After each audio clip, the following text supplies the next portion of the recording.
Shalom, everyone. Shabbat shalom, and new people.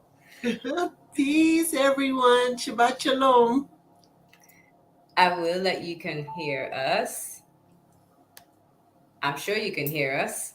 It's so great. It's so great to commune again, to be in the same space again. Again. Yeah. It's beautiful. It's beautiful seeing everybody, I guess, pile in Yes. by the tens and the thousands. Oh, gosh. Speak it into existence. That's what Hmm. you do. Listen, we live Shabbat shalom.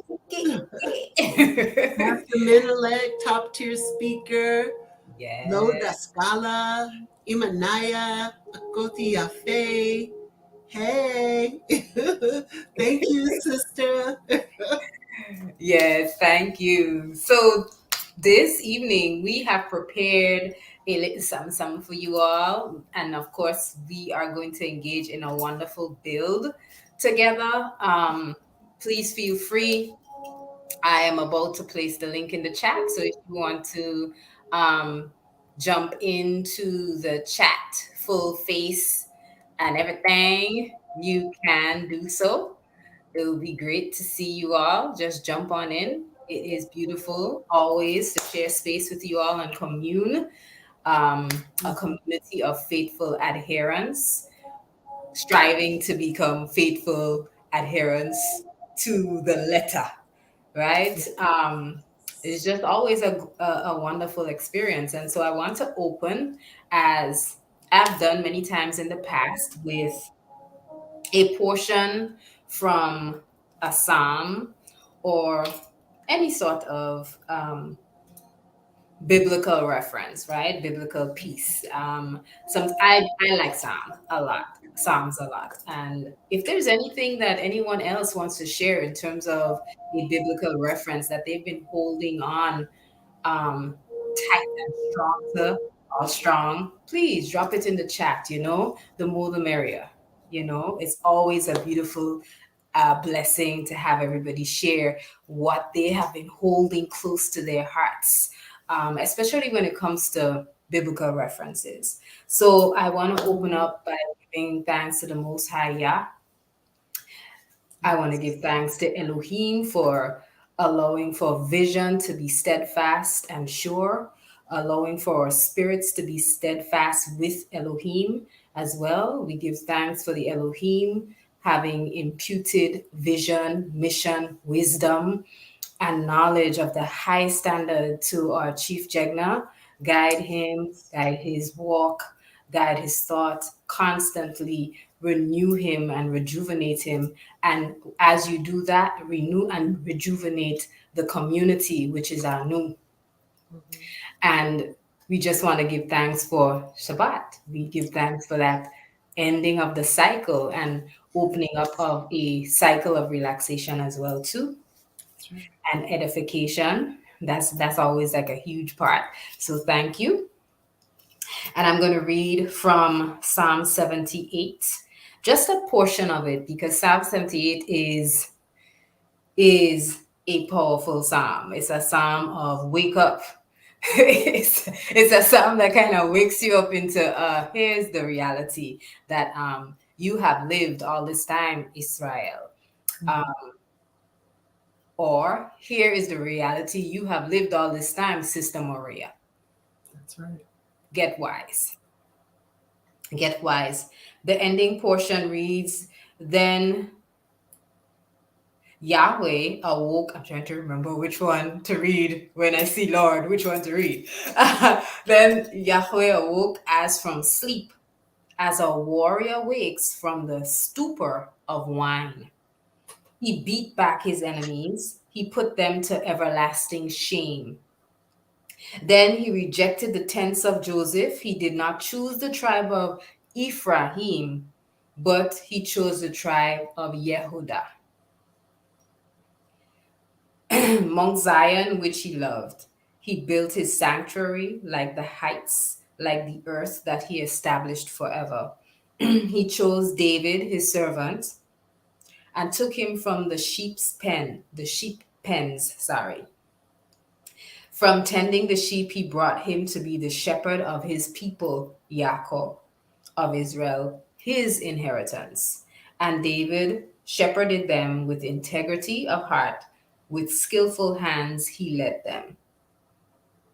Right? And so this is an ode to leadership. It's an ode to being led. It's an ode to Yaakov, Yehuda, Israel. And so it's really important to see the value in this.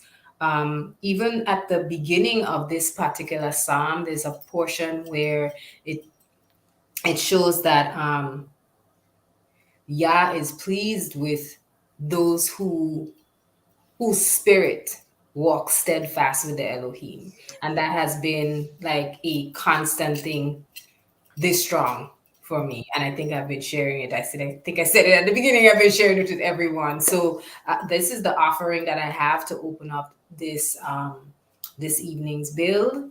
Safta, I spoke a lot, so jump in and share. No, I love it. I love it to open up with Psalms and to just be thankful for community. And good evening, Chief Yuya. And everybody in the chat. I mentioned some of you earlier. Unity is it Mandela and A New Life, Global Ministries. That's us. Yeah. Yes. No, I know that's us. I'm sorry. And everybody in the middle. But yes, I'm very thankful for this space, and I'm thankful for the what we're going to be building on this evening because much too often we don't focus on things that we don't think about on a daily basis. And the title, What's Running Through You, is about those things that are present within us that we don't pay attention to, that are hidden in the back of our mind. And the only time it comes forward is when it's in operation. And so I'm really excited about getting started, building on that, because we're going to just, take a minute to just look at the things that we don't see, that's not right in front of our eyes, that affects our behavior, our thoughts, and that motivates us, that distracts us, that Right. keeps us from staying in alignment on a daily basis. Earlier, I was talking with achoti Moreyah, and she used an example that I thought was just so great for this particular bill. She was talking about when we're driving home and how we don't even have to think about where to go. We just have it in our mind. We're on our way home, and the car takes us there. Yeah. We know the left turns, the right turns, and next thing we know, we look up and we're there Yeah. without even thinking about how we got there. So I'm excited about this. Yes. It's yeah, and by the time you get there it's too late, right? Specifically when we talk about like behaviors and we're stuck in a loop, That's right? right. And there's just like this perpetual cycle or perpetuated cycle. Yeah. Yeah, and when and this is also part of when you think about the sober assessment we do on ourselves. Think about what you're thinking about, and the things that you automatically do. Where does that come from? What's being poured into you? Who's pouring into you? So some of the things we want to just recognize, the things that command and motivate us daily, and where that behavior comes from. And if it's, I was sharing with a coach that had I not been in a community that holds me accountable, there's certain things about myself I just never gave a second thought. It was on automatic drive. Yes, on a road of destruction, but it was automatic. It was just, you know, I would think a thought or have an experience, and there was an automatic response or behavior. Sometimes without me thinking, that's not healthy. I shouldn't be talking that way. I shouldn't be thinking that way. I shouldn't be behaving that way because, we get so used to just doing things without thinking. So, It's real important, especially when you have a you know that you have a there's a plan and a purpose, and that there is something that you are called to do. It's important that we, because I'm speaking to me as well, Yeah. that we begin to think about what we're thinking about. We start commanding our thoughts, because I've learned, thoughts create spirits and spirits create thoughts.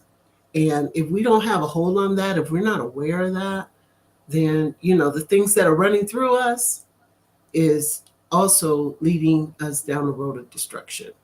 Yeah. So until we get a hold of those things, and to me, that's what really being woke means.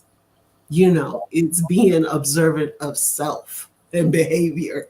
It's not what's going on out there, it's what's going on in here.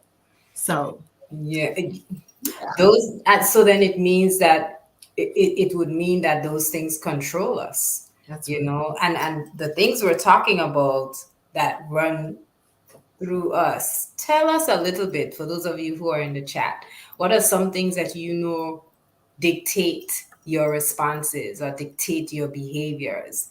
Um, what are some things that are running through you? We have a list that we're going to go through, and we're also going to look at what we could replace those with, right? And how to kind of move through things like anger and anxiety. I'll give those two Yeah, little ones that's right. in there.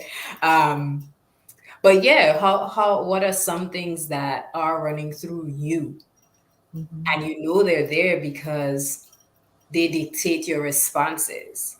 You know, I'll say for me, self-doubt, right? Self-doubt literally sometimes runs my mind. Yeah, I And share that. it's like run my brain, you know? Yeah, yeah, I share that. We were having a build in our study group, and one of the questions were, uh, before you build a business or you begin to think about what you can do, what are some of the preconceived ideas that we have that cause us to hesitate, that cause us to, we talk ourselves out of things because of self doubt, because of anxiety, instability. There's so many things that are present. And if you don't pay attention to what's present within you, how do you know what to work on? So Master Menelek says, it reminds me of being on a long overnight drive, and I start nodding off in and out of sleep. As soon as I get home, I'm like, how did I not die just now? Yeah, Mhm. yeah. And so that's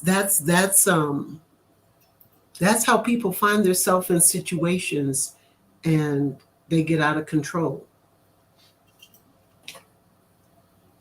Yeah, greetings, Chief Yuya. Chief Yuya has a response. He says his gender is one of the first checkpoints to dictate responses. He says, then my divine appointment makes me think 7 times before wisdom manifests in word and deed. Wow. Yeah, that was something I read. Matter of fact, it was in a podcast from Chief Yuya where he says, I believe it was, you're supposed to think about things 7 times before you speak it. I would talk a lot less if I really did that on a regular basis, because then you're not talking as much as you're thinking about what you're saying. So that's something that I really need to practice. I think it'll help me a lot. One of the things I've been instructed to do is to start journaling, because then I'm actually putting my thoughts on paper and I'm reading them without speaking them. And I can see how that is becoming very effective for me. Okay. The the chief statement about gender being one of, not so much the gender, Mhm. um, but the idea of thinking 7 times, not the idea, the practice of thinking 7 times before wisdom manifests. Give thanks, Chief. Give thanks for sharing from the positive side of the spectrum, actually. And not that I expected anything else. Give thanks for being here too, and That's being in space and engaging is always yeah, bring another level of fire that's to the space. Indeed.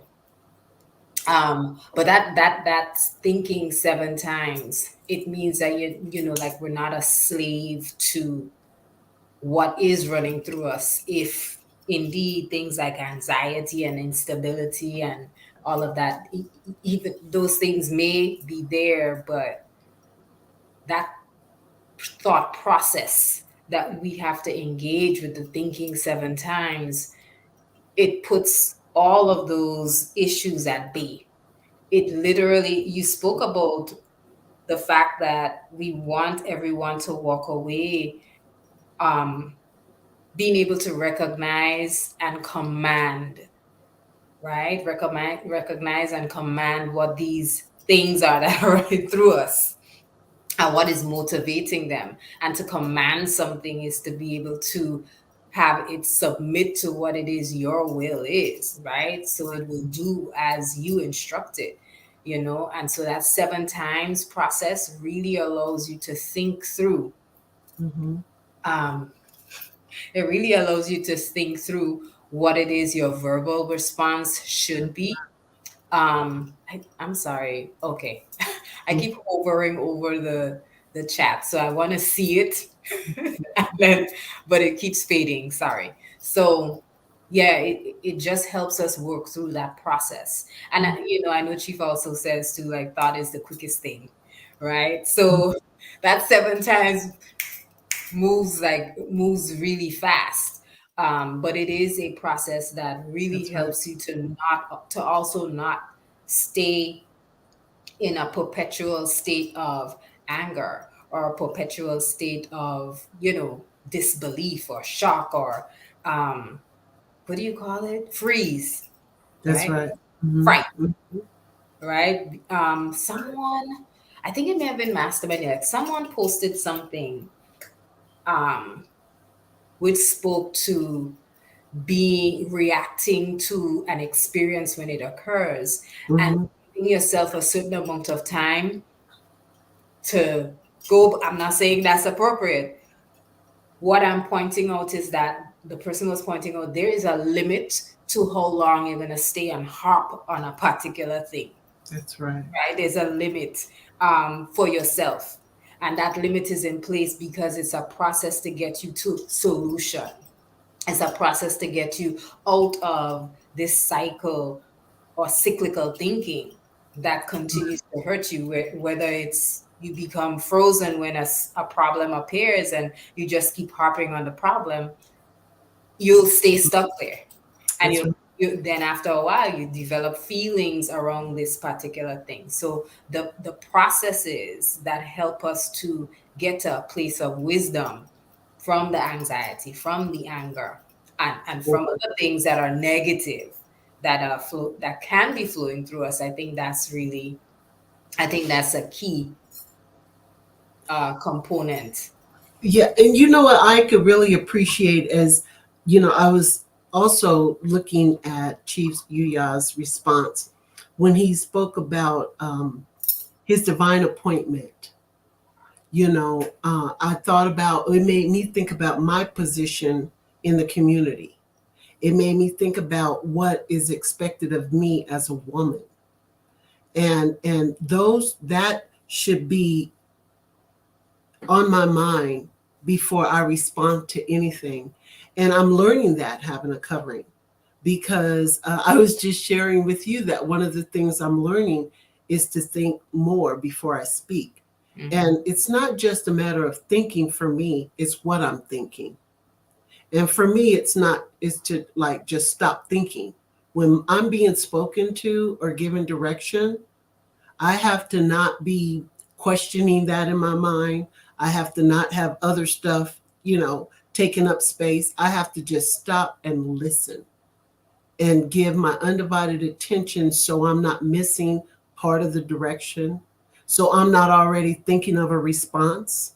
So I'm not already, preoccupied with other things, but to be present and stop and listen to the whole instruction without trying to break it down until I receive it.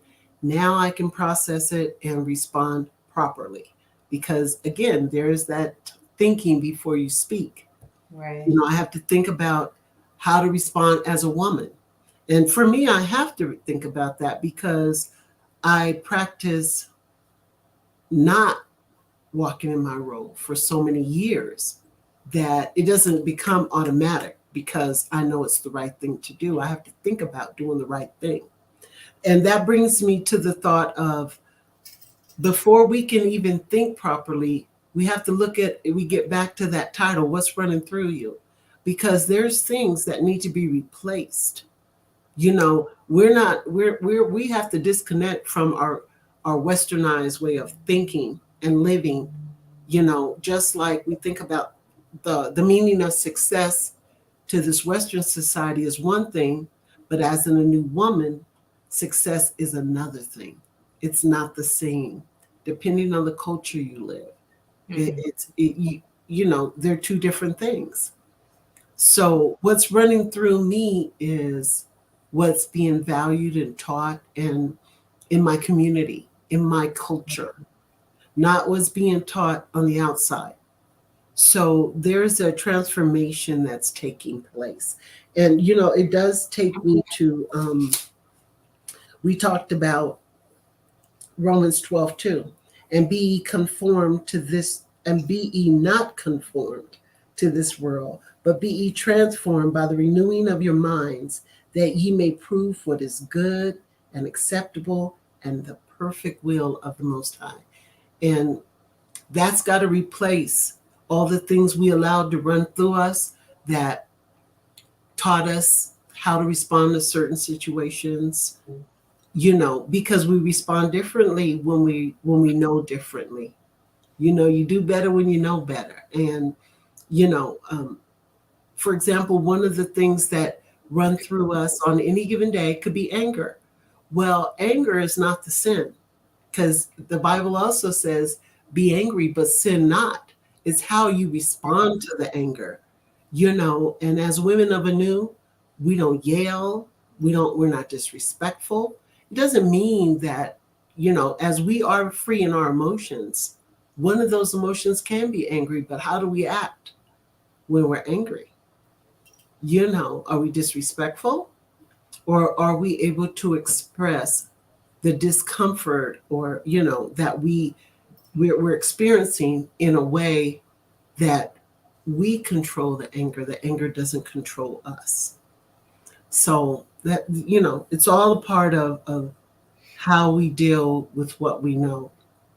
um, I believe you pronounce it Mayuba. He says, I am looking at my breathing before speaking. If I feel I am breathing heavy or fast or quietly, this affects my words and intended meaning I want to portray. That makes a big difference. Yeah. And it's also makes a difference in how it's received. You know, uh, Many times I've heard people say about something I said, they will say, well, it's not what you said, it's how you said it. So that's a good point. That's a really good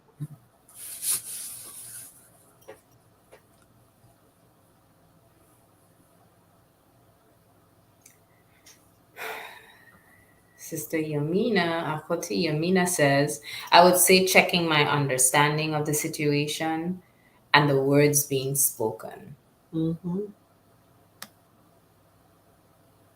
Hmm. Hmm. That's, Yeah, I wanted to go back to Mayuba Devi's point about breathing hmm. and checking, just checking the breathing.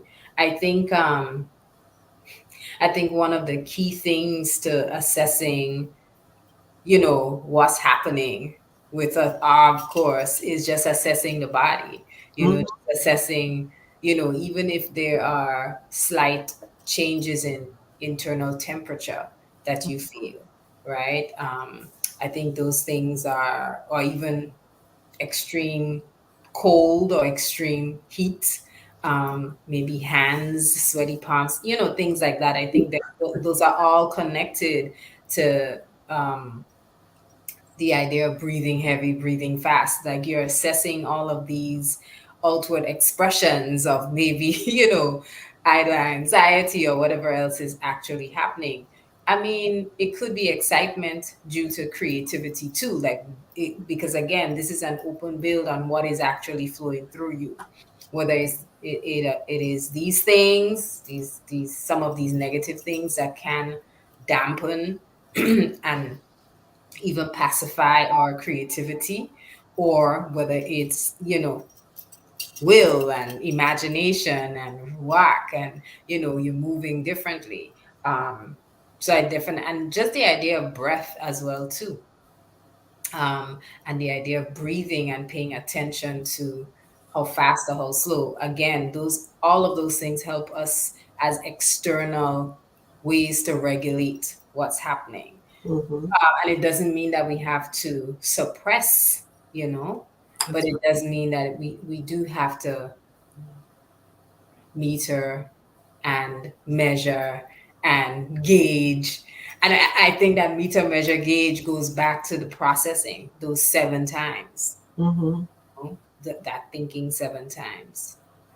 You made a really good point earlier again when we were talking, and you brought up the fact that we are instructed to read the anew way daily. Right. you know and part of that is what I'm now beginning to understand, because at first I was like, I would read it a day, and the next day I read half of it, and then the next day I read the other half of it, and I thought, well, just as long as I read some of it every day. But what I began to learn is that's one way that it began to become a part of me, so that it becomes part of that automatic thinking. If you have a standard in you, if you begin to ingest something on a daily basis, it starts to become a part of you. And when it becomes a part of you, it jumps into that automatic mode, just like that drive home. You know the way. Yeah. So now you don't have to, yes, you still should stop and think about what you're saying to make sure it's the proper response. Yeah. But at least you know where you're drawing from at that point. Because if you are still filled with deceit, if you're still, if that deceit is still running through you, dishonesty is running through you, chaos is running through you, you know, it doesn't matter how long you stop and think, those are the things you're pulling from. Right. So to be transformed and to also begin to ingest the righteous way and the wisdom, um, which is all for me have been connected to community. It's been connected to community which walks in culture, who lives a culture. And that's where, when you ingest those right things and you think about it, now you have a formula that becomes, the more you use that formula, the more you live by it, then the more it's gonna flow within you. And no, I'm not at a place where all this has to come easy for me, even at this point. But I'm excited about learning. Not just, I'm still learning, of course, but I'm excited about making it a part of my life to the point it just flows. So it's going to be a long time. I'm going to have to keep stopping and thinking, you know, what to say, because there's still some hidden stuff back there. You know what I'm saying? That if it's triggered, it's gonna come forth, and that's why I do have to stop and think, like, where did that come from? Oh, okay, I remember where that came from. Let me move that to the side, because that's not the proper response. That's not the part of me that I want to share at this point. That's not, you know what I mean? It's like, and sometimes you don't even know what's hidden back there until something happens and it True. flows, it just creeps up to the front. And you'll be like, oh, where did that come from? From Right. within you. From within you. Right. That your natural response will be hinges on what is, well, I guess it brings us to culture. This brings us to, because that's what we were talking about before, like what is your culture, right? What is it? It's a tool. It's a tool to get us to a place where we normalize. So what becomes a normal response, what you're pulling from a well, you're pulling from a source. And that, if that source is the word of Elohim, if that source is the Anu way and the culture of Anu, then it looks different. Yeah. Like it looks very different. The responses look different. Um, Yeah. the responses to, I think Akilo the scholar said it. He said first try to see it from different sides, then ask, does this make sense? Then ask, what is you talking about? Uh, my first response is, what is you talking about first? That's, That's that's the right. first thing. And then we're gonna get to the angles. And the angles are always beautiful because the angles help you to pause. I will say this, the angles help you to pause so you don't begin to have preconceived notions about That's right. experience. Something happens, like I've seen this before. I've seen this before, whether it's in a relationship or just on the road driving. And, you see someone pull up, but you haven't even thought ahead of time or thought about what is happening or what's happening prior to you arriving where you have Hmm. arrived. You know, this happens along the timeline of our journey in all of our lives, That's right. right? Whether it's the timeline of our journey in an experience we're having, or maybe it's just in our day to day experience, we always arrive at point C and never consider BA That's that right. is That's out of our scope. And I think that thinking seven times allows us to see that. And I'll say this, I remember walking into a classroom one time and I'm ready to flip because I'm like, what is happening? You know, something is happening. It looks like people were about to fight, but the truth is they were not. They were having a passionate, I don't want to say deliberation. right. Okay. That's the Okay. word I'm going to use. A passionate deliberation about something. I don't even know what the topic was, right? These Right. are young men who have probably gone through the rites of passage because you already hear the voice change. And so that passion becomes, so I have to ask myself a few things now. You know, what makes you assess assess that there's a problem?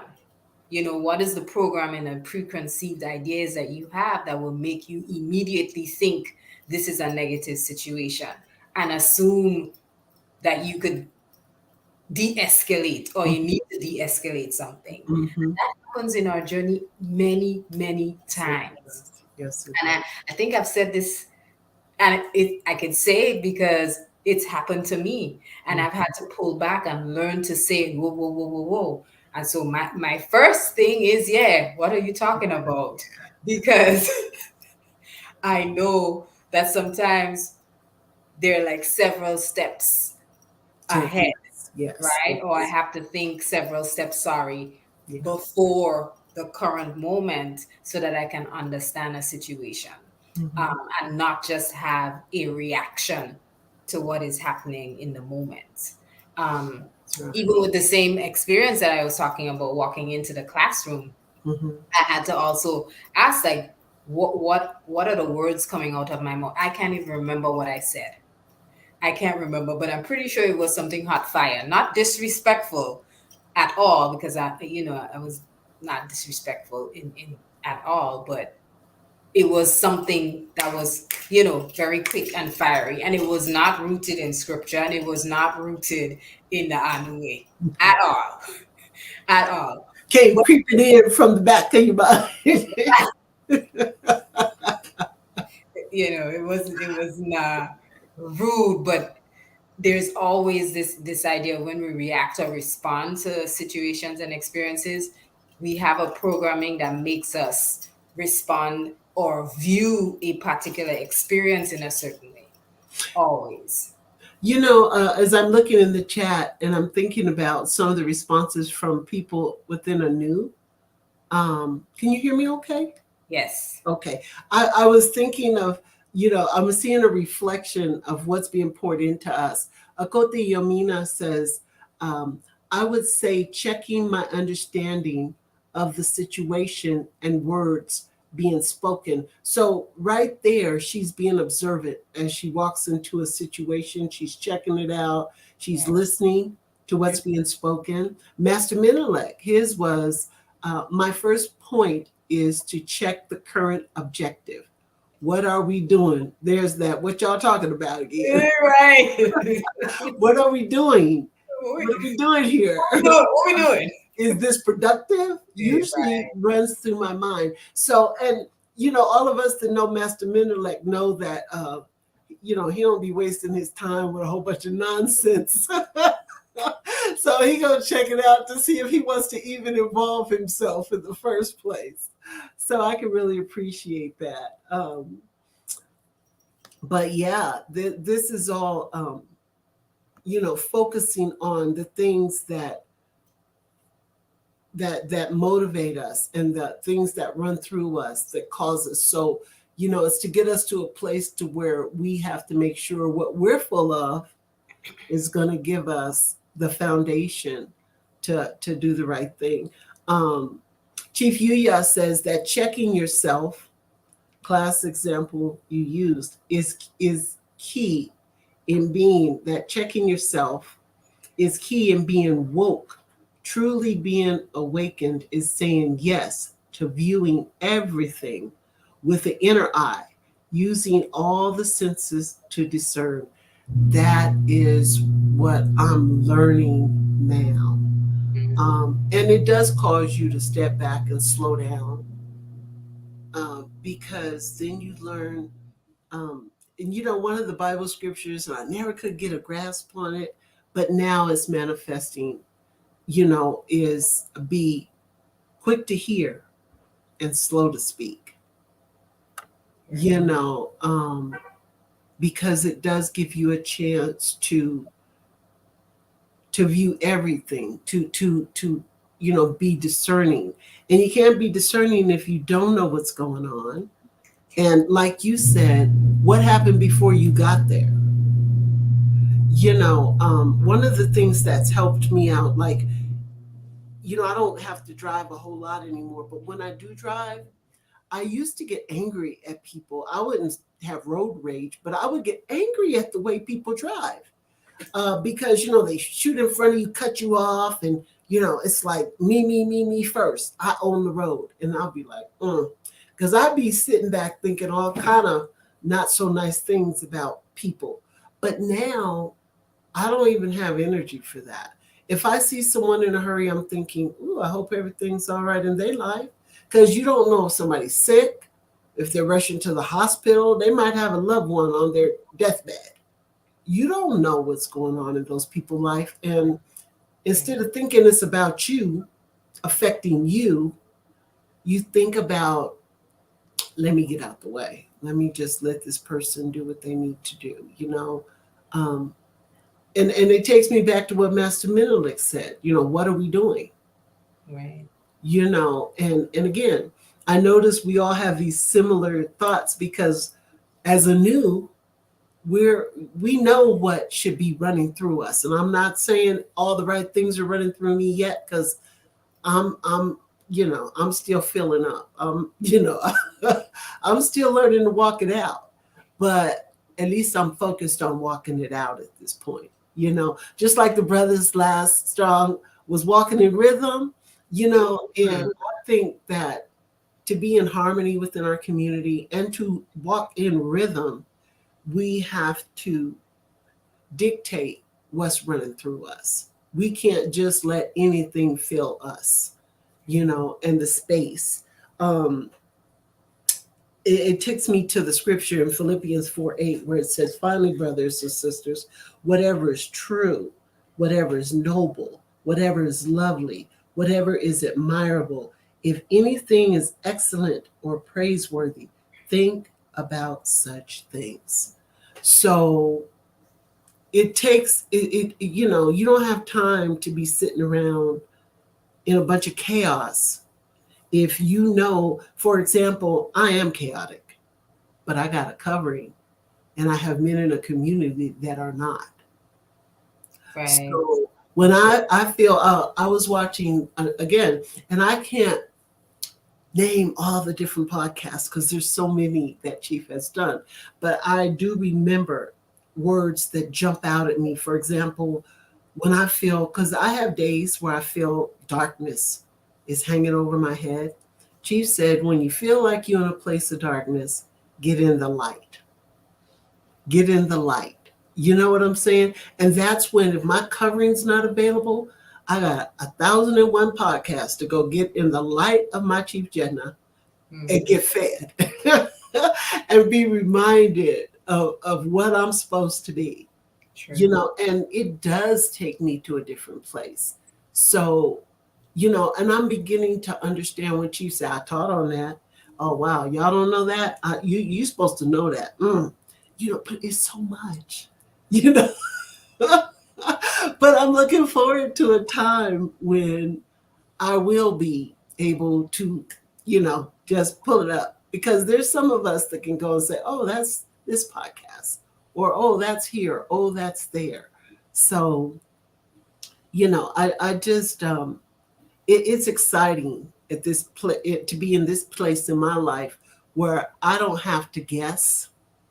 I Right. don't have to go figuring stuff out for myself, but I know where to go. I don't have to be spoon fed either, because I know where to go get my food. You know what I'm saying? And I know the difference, like they say, the difference between right and wrong. Well, I can say that that was partially true, but when you live in a society that teaches you the wrong way to live, that's got you focused on the wrong things, feeding on the wrong things, the social media, the movies, the distractions, and you're not doing any self-care, you're not doing anything to pour into yourself, then it becomes a problem what runs through you. um, Another thing Chief says here in the chat, he says being quick to listen involves those clarifying questions like Master Minelik shared.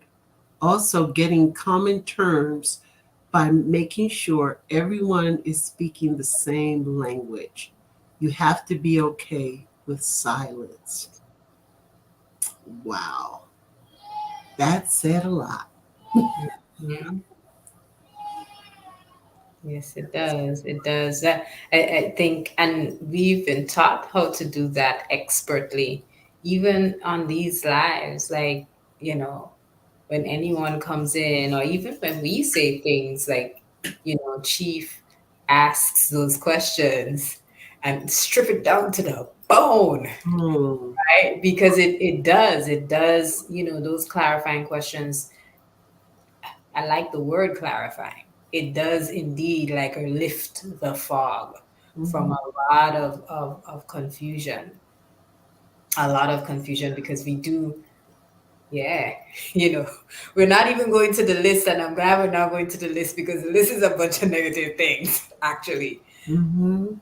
And when you think about it, when an experience occurs, we think about how many of us go into victim mode immediately, and we think, "Oh wow, this person coming for me," or and all you have to do is ask those clarifying questions, which should put at ease at things, or put things at ease. And sometimes it's hard because, again, and I'm saying we are, feeding off of old feelings and allowing it to perpetuate, That's right. but when you are about the business of anu, and you're about the business of, as you said, reading it daily and feeding on the word of scripture, you're constantly, Proverbs constantly gives instruction, constantly gives instruction. Psalms constantly gives instruction even on what to do. And I was looking at even Ephesians,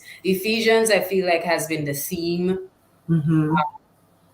for me during this strong and last strong while we were preparing for this, because it really speaks to a laundry list of things. She says, oops,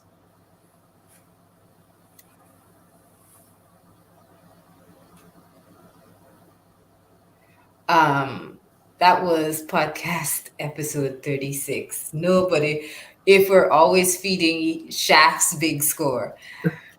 No, but if we're always feeding each other edifying ideas and mathematics, slipping into that darkness is difficult. True. We have to be Mm-hmm. trustworthy people to accept that food from us. True. Mm-hmm. That's true. That's right. And, Yeah. and like he said, we don't have a chance to slip into Mhm. darkness.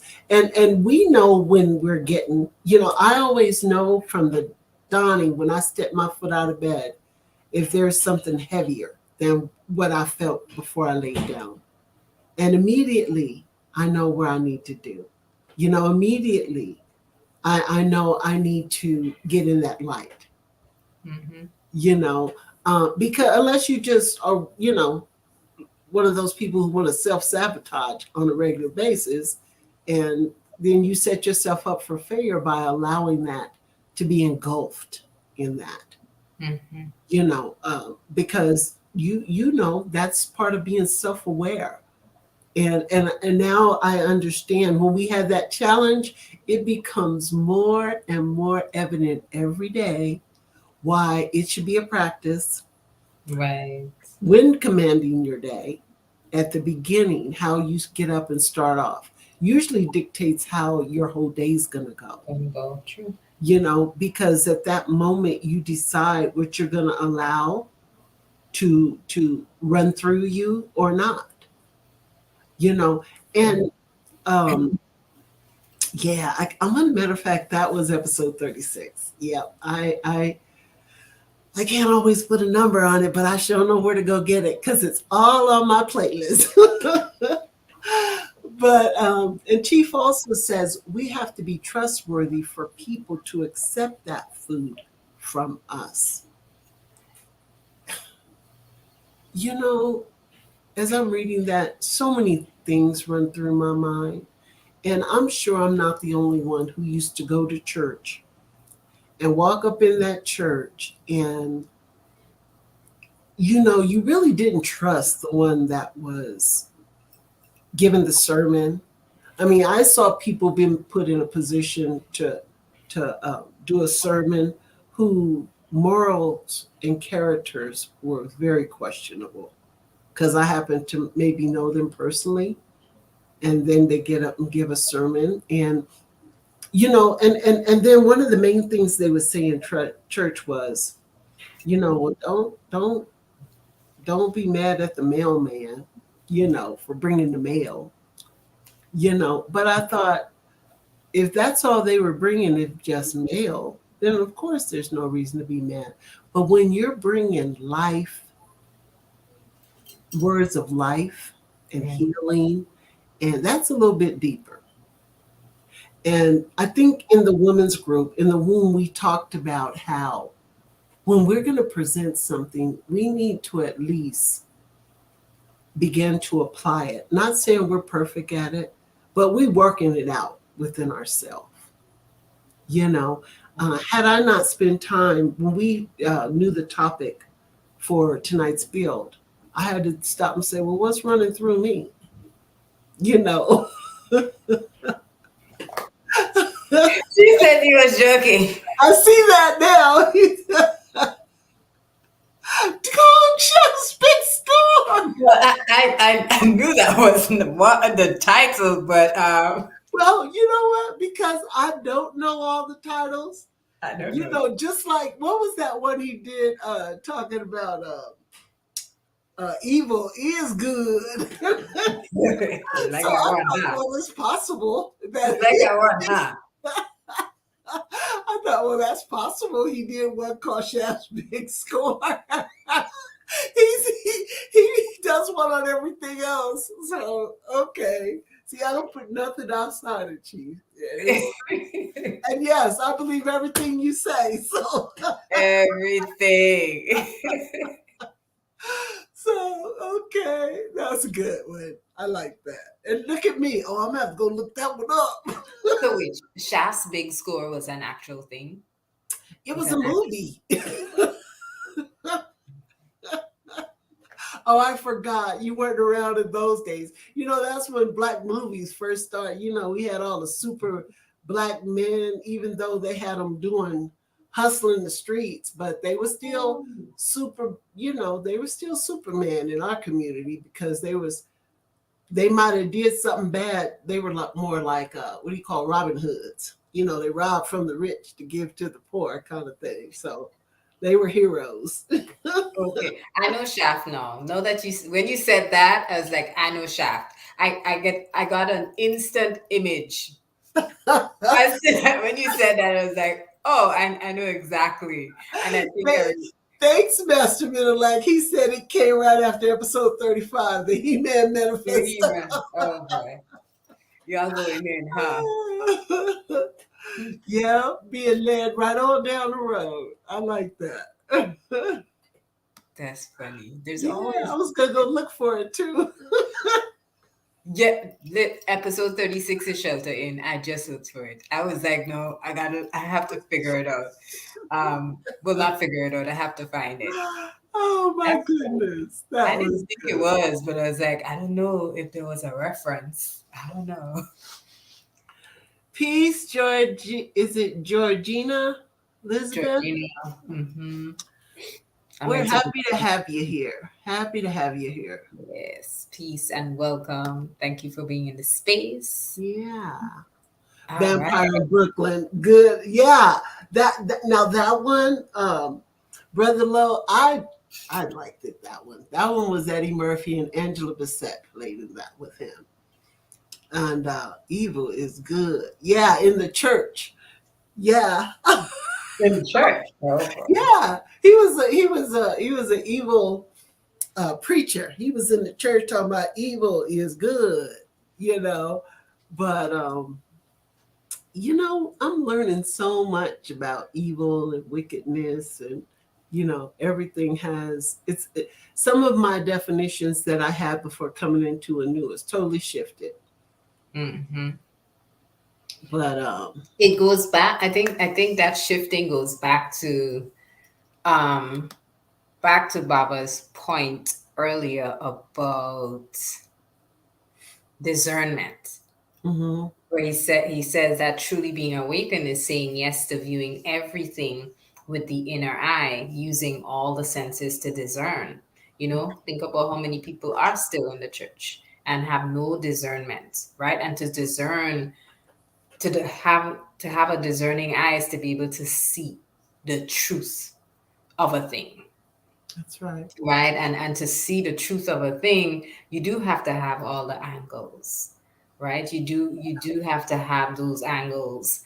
um and I think those angles are directly connected to the whole viewing everything, That's right. seeing, you know and maybe, I'm not sure if it includes like the multiple perspectives. I think someone Right. mentioned that earlier too. I think it's funny because as I'm talking, I think of POV. And somebody recently said to me they didn't have a clue what POV meant. I was like, huh? Which is like our first point of view. I'm like, okay, well, how wouldn't you know that? But that idea of standing in someone else's shoes, that idea of seeing an experience go down from angle 65 versus uh 125 over Mhm. here. You do see something different. Mm-hmm. You see something different. But those are all angles of that truth, right? Those are all angles. And if you're able to see those angles, then you can see what really happened. Because, That's think about it. It's the same.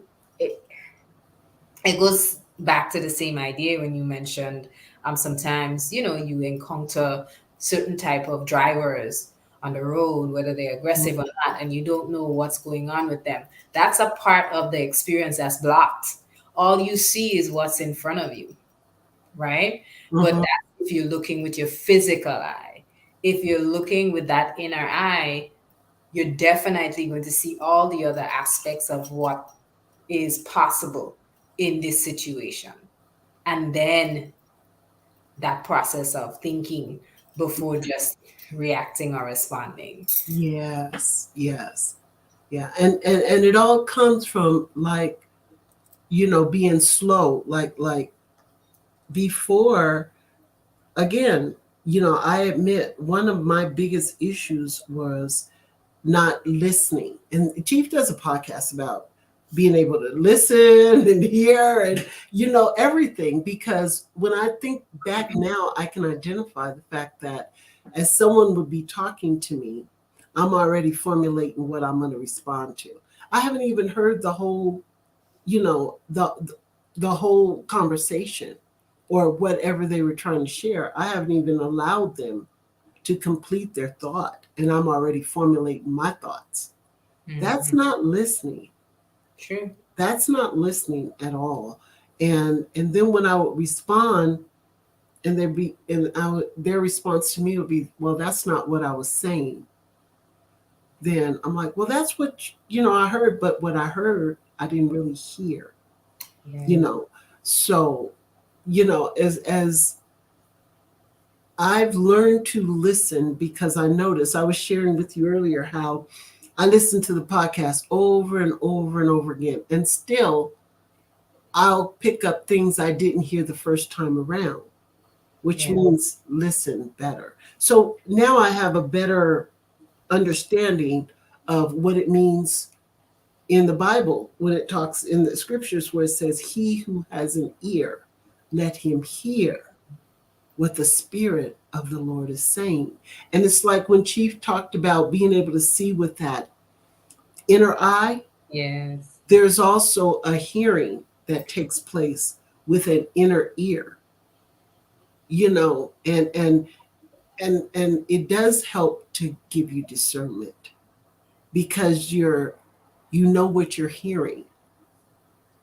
And it, for me, it takes me back to thinking about what I'm thinking about. I also have to I have to pay attention to what I'm allowing myself to hear on a daily basis. Do you know, if I go through the day and I don't pick up the A New Way or listen to a podcast or do work, I have a time slot that I have just 2 hours in the morning where I do a new stuff with the new, whether it's a podcast or reading, completing my challenges. If I don't do that, and I start off, maybe because the weather's bad, and I start off by listening to the news and the weather, and that might lead into something else that's not connected to me, outside of me, like a YouTube video or social media, I am thrown off. I'm Hmm. thrown off for the whole day. I'm like, I derail myself. Right. So but if I start off correctly, then I'm able to dictate what I'm going to allow in me, what I'm going to allow myself to hear. Um, Ross says in Chief's podcast, New Life, he speaks about making a decision to move different in his life. This has been a podcast I've stuffed with this strong, that I stuck with maybe this strong, and related to the shift you're speaking about. Mm. Yeah, yeah. And every day, I mean, and we can't, I mean, if you don't do something new every day, you're going to get behind, because either you got to review the midday affirmative, that starts on the first day. Yeah. And also, then the blog is going to come out the next day. And then you got to make sure your homework is all straightened out for Wednesday night. Right. And then, just as you're looking and reviewing your whole strong, you think about Brother Aki El Karaz coming in with the show on Thursday night. You know what I'm saying? And then we have our build on Friday. Right. So there's a connection for every day of the strong. And like Chief says, if we're on track, you don't have time to slip into darkness. You don't have time to allow too much outside to pollute, your mind, your thoughts, your processes, because you're filled with something every day that's positive, that's going to push you further up the road. I'm moving and doing things now, and I'm just starting that I would have never attempted. I'd probably still be working if I hadn't came into it. I'd still be hanging on to, something, selling myself out every day, renting my time out every day for chunk change, And Hmm. now, within a new, I'm reaching up for a business and a place that I never thought I would have been able to achieve. So yeah. You have you have mentioned that severing the ties from work so many times. I like I really appreciate that because, after having done so many things, so having had so many work experiences, and I'm thinking back at, well, I don't know all of them, but I do know, like you shared so many, and I'm like, thinking about how that break, right? That break and that time for that self care, that time where Mhm. you're no longer just on the wheel, Right. moving from one thing to the next without being able to pause, right? Being able to pause Right. and say, no, I can take this time. And you have to do it. You have to do it. The some of the most successful people rise very early and get the majority of what they have to accomplish at the first Part of it. quarter of Hmm. the day. I actually listened to someone break down their day. They have taken one day and broken it into 3 days. And literally, this is how he was speaking. He was saying from this time to that time in the dawning, that's one day. I think he said at midday, my first day is done. I was like, what? That makes sense. That It makes doesn't make sense to me. sense. Yeah. It's the value in time, Hmm.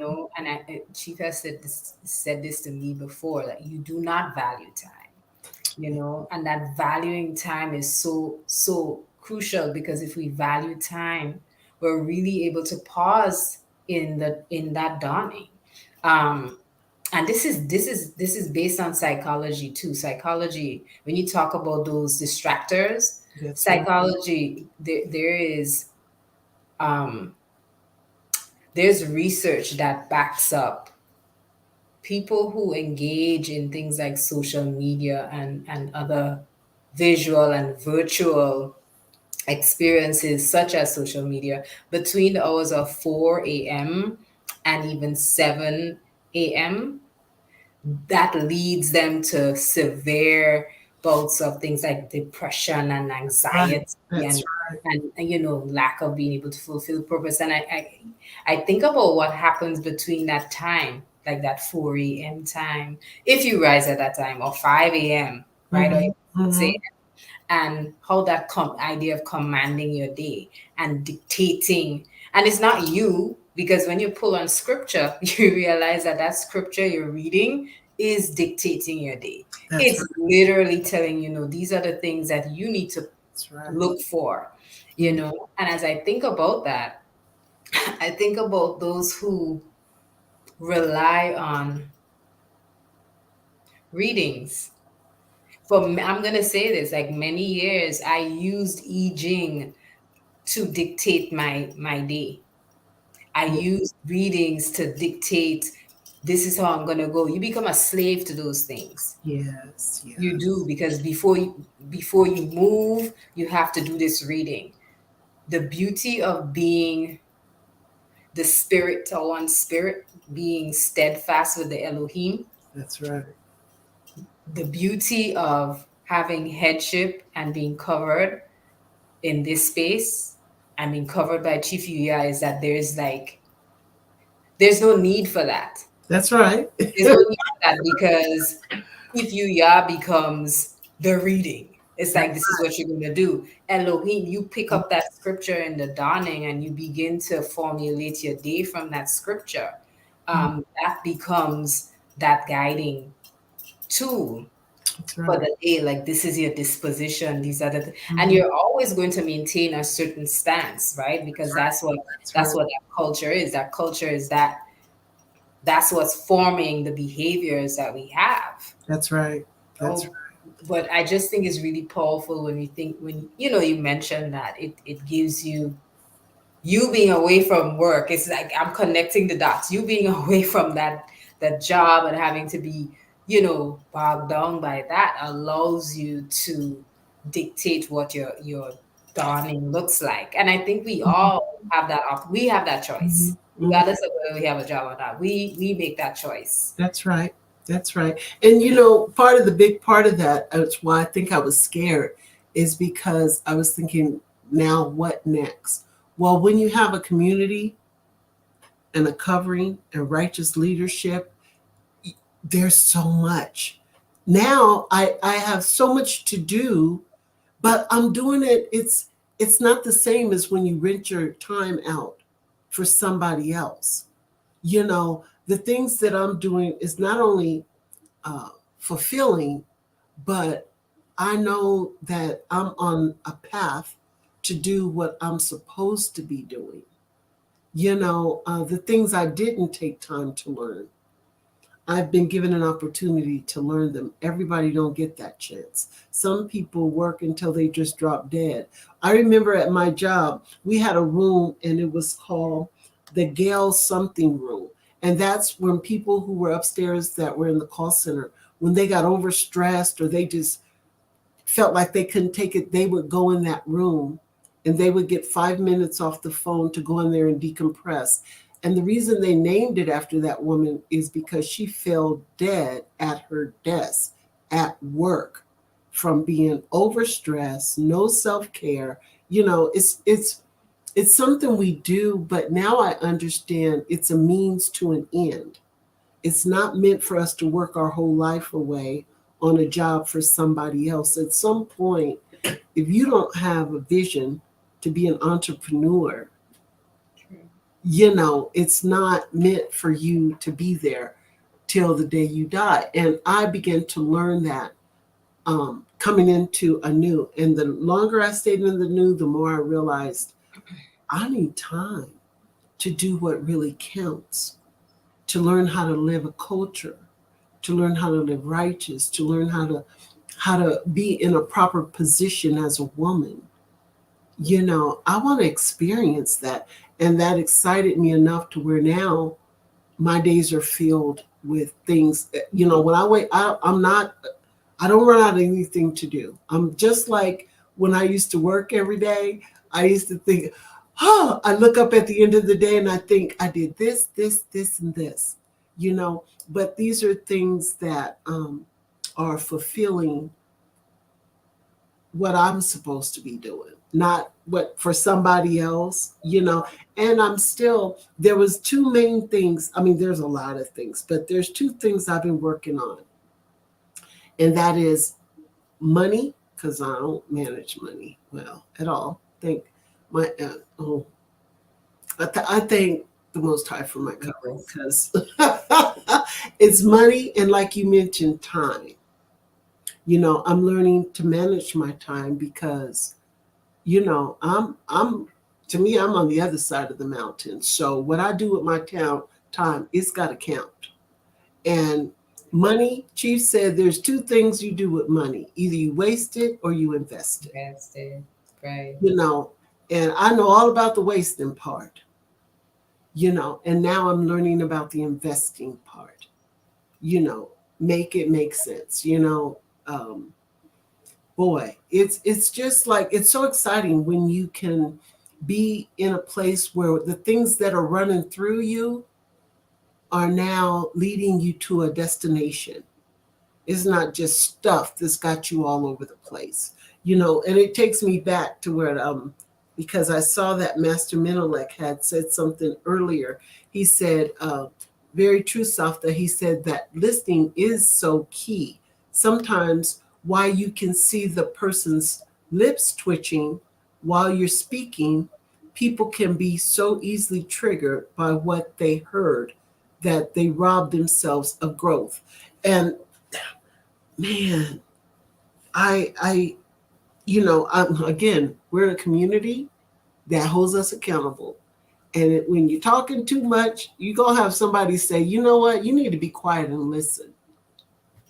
And when you get told that and you don't get offended because you realize you're missing something.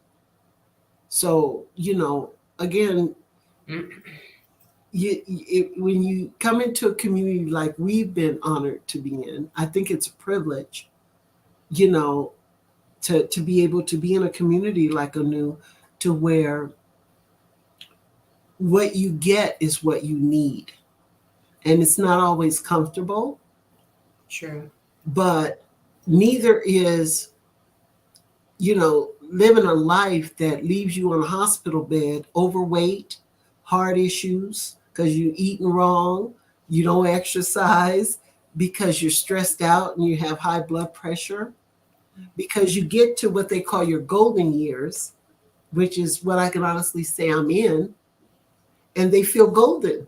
You know what I'm saying? This is the best part of it.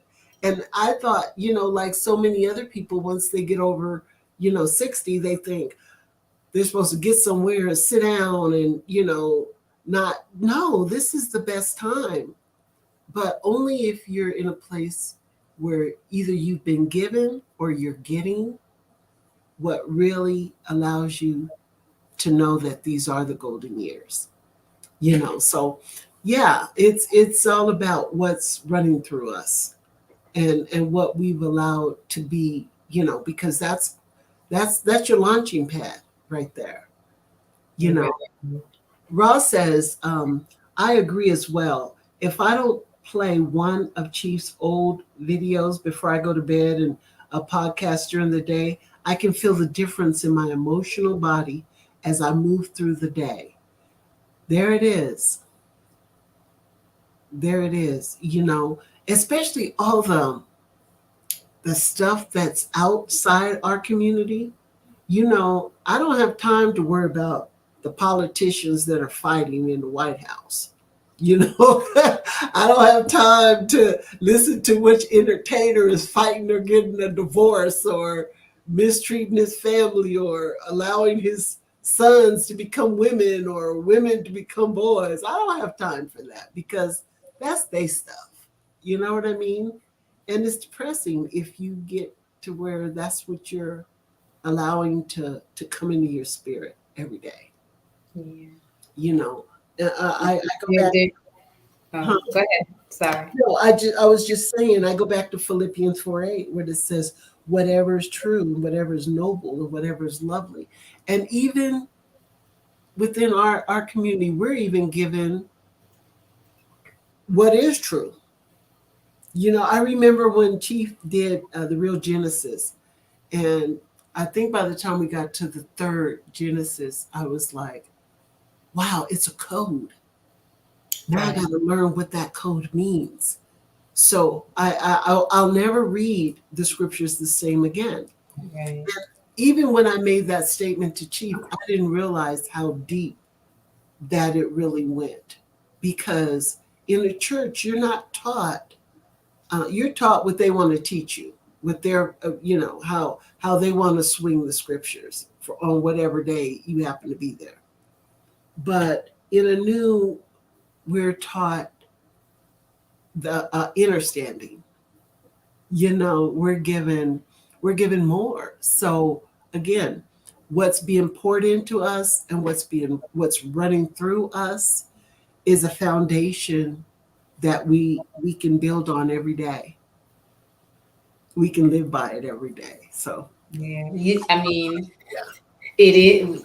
I think we had a long build on culture, and you shared um, a excerpt on culture from solutions from dysfunctional family relationships, and there's another in which in Normail, in which Chief expounds on culture, and I think it goes back to culture when you talk about drawing and pulling from that thing. You're pulling from a source, and that source is larger than you are, right? In a mhm, sense, and it's more stable than you are.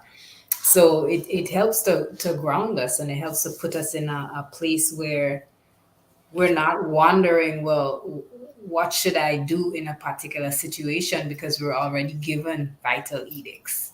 We're given a perspective, like literally we're given it's and in Normail it says culture is a tool that is utilized to establish and reinforce what is normal, you know mhm. and in our case, we want to align normal or the norm to what is righteous. That's right. And it takes a lot of, it shouldn't, but in our case it does take a lot of missteps to get there, you know Mhm, mhm. and I'm not saying that we should be like Israel, but in many ways we are. That's Is right. I mean, we are literally, and in many ways we are, because of the neglect and the disobedience and so on. There is a power in being surrounded by ALIs who you can say, okay, Yeah.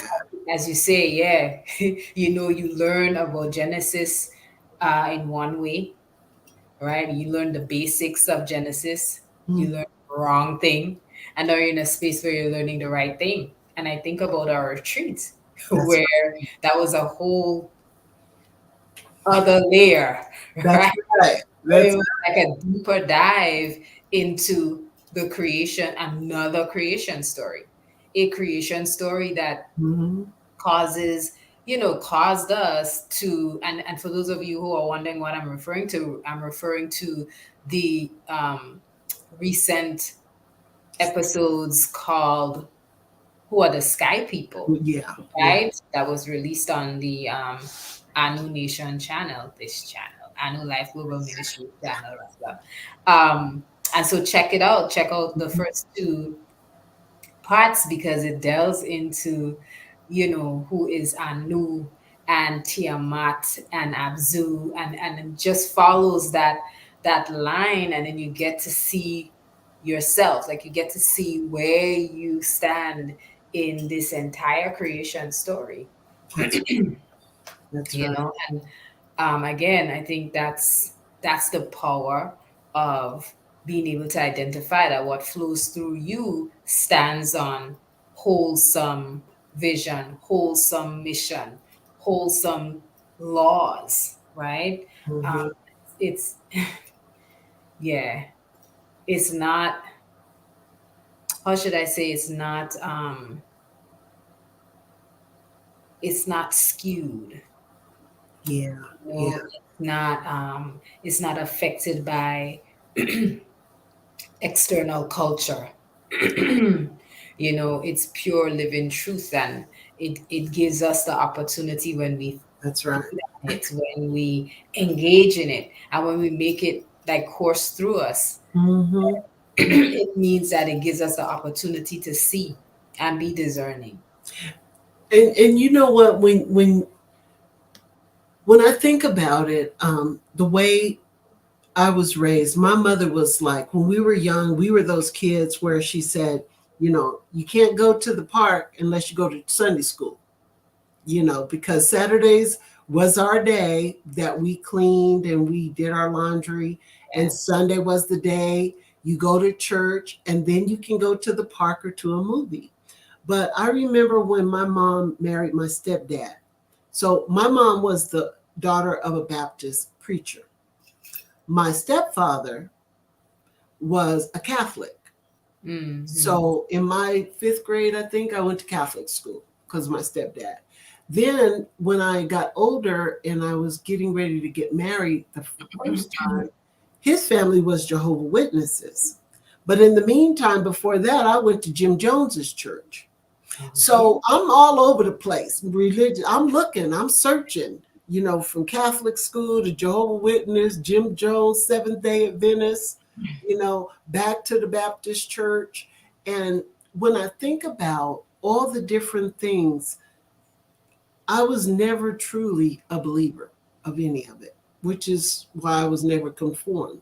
I never stopped drinking, drugging, smoking, going to all those different churches, as I got older because I never really believed. But not only, and I really wanted to believe, you know what I'm saying? But in order for me to believe, when I really, before coming into a new, I had been out of church for about a year or two. But prior to that, 5 years, I was hook, line, and sinker. You know, Wednesday nights, Saturdays, going to do services and usher meetings, Sunday all day, Sunday morning, Sunday night. You know what I mean?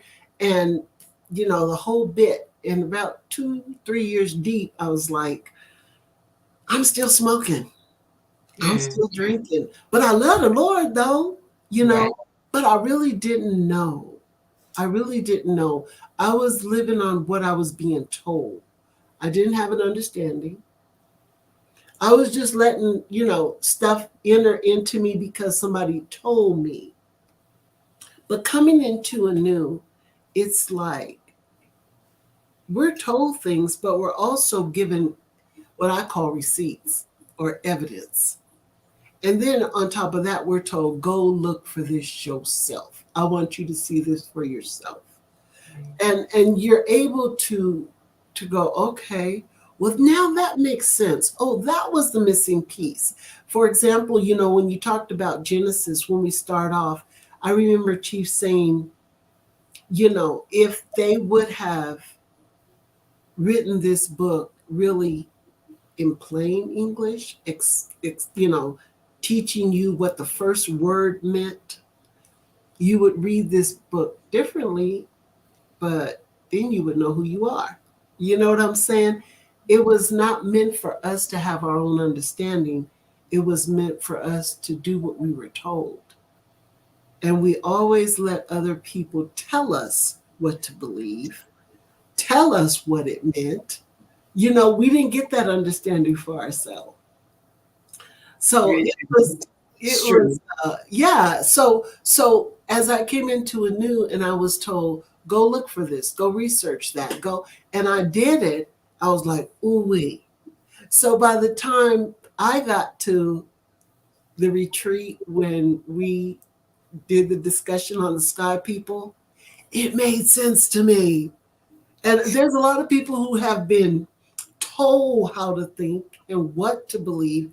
Yes. And if it's outside of that, then they can, but they don't realize, oh, you're going to believe what people tell you to believe, but you're not going to go and search it and learn it and get an understanding for yourself. Because the Bible does say, study to show thyself approved. And it also says, seek and ye shall find. It doesn't say, let your pastor tell you what you're supposed to believe. And follow that lead. The blind lead the blind. Go to Right. Right. so it's like and it's just it's so much to it. I'm talking and I'm also watching the chat because Chief has also added some things in here. The references to the podcast that you read. Yeah, listen to knowledge. Yes, that's one of my that's one Expert of stuff. my list. Yeah, And listen, listen and follow. follow. Yeah. Yeah, Give thanks, Chief, for those. Give thanks yes, give for those. thanks because I'm gonna definitely go back and make sure. But I'm pretty sure I've got every podcast. My list is so long, I had to start a second playlist. Because again, that just goes to prove how much we're given, you Right. know, to be able to pull from. And yeah, I just, I just think about how many different churches I went through seeking for somebody to tell me the right thing. But coming into a new, you're going to get guided to where you have to actually put in the work, because there does come a time when, yeah, we do have a community, and we have a chief Jenna that breaks it all down for us. But at the end of the day, we're instructed to go and read, to go and research. And, we're not just told, and he's like, test. And that reminds me of the scripture that says, test me. Yeah. Mm-hmm. Yeah. And when you test and find out, oh, it's true. When I realized when I quit smoking cigarettes, I could breathe easier. I mean, it would just make sense but yeah, you got to try it. Right. when It's go ahead. Sorry. No, I was just gonna say, and when you're not drinking or smoking weed, that you think clearer, You that do. your whole mindset is different. You know what I mean? But if you don't try it, how would you know? Yeah. Yeah. I think I say this all the time. I used to have in my classroom long time ago, years ago, I used to have this phrase, knowledge is power. And everybody knows it. When I first heard Chief say, no, knowledge is not power, listen, I took that thing down. He said his application of knowledge is the real power. It's like, this is Come this on. is so true. And this was around the time I was reading the 14 Keys for the first time. And restarted the book like 10 times before I could actually, I had to restart and restart because I'm like, I don't know what's going on here. According to um, Haki Elkarag, what are you talking about? Well, Right. that would be the Korean way of saying it. But, yeah, it just, yeah, And I think that has been part of my best experience here in Anu, is the fact that you do have to apply it. You can't just, a matter of fact, Chief says if you read it but you can't teach it, then you don't know it. And that goes for if you're taught it but you can't live it. And I'm walking through that. That's a little bit, it is deeper for me. But as I learn, I want to apply. As I learn, and sometimes it may take me to read it a few times, or right, and I'm only going on now, I think, I just realized I'm going on 3 years, and I'm still just at the tip of the iceberg. But it's enough for me to look back and go,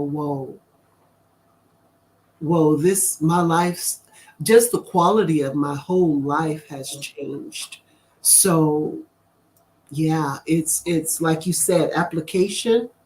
We're not just told just to know it, but we have to learn how to walk it out. And it takes some of us longer than others, but I thank God for the hospital we're in, because we're told all the time, Anu is a hospital.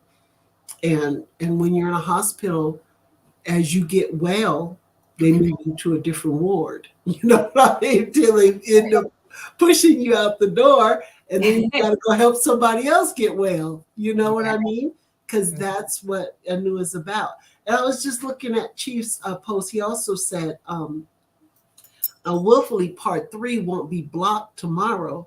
It has been edited to remove the truth, which upsets the status quo. And I'm assuming he's talking about Part 3 of Genesis. I downloaded it, so. part three of Who Are the Sky People? Oh, who are the sky people? Yeah, I part mean, three to me, was why would they? Now, let me tell you something. Um, I was looking for a podcast the other day, and there was some other group of people who put out a podcast on Mesopotamia. I believe, when they talk about, they broke it down. The Mesopotamia. Anunnaki, yeah, the Fun. And actually, there's a part in there where they're talking about the Anunnaki, and they talk about, the beginnings of everything. And to me, the sky people, when you start looking into that, it's related. So if you they take down that, they're gonna have to take down a few other things I've seen on there. But Right. I just unfortunately, there's powers to be that want to dictate what people can receive. When the internet first opened up, I found that there was so much that I never had access to that was on the internet, but you had to be discerning.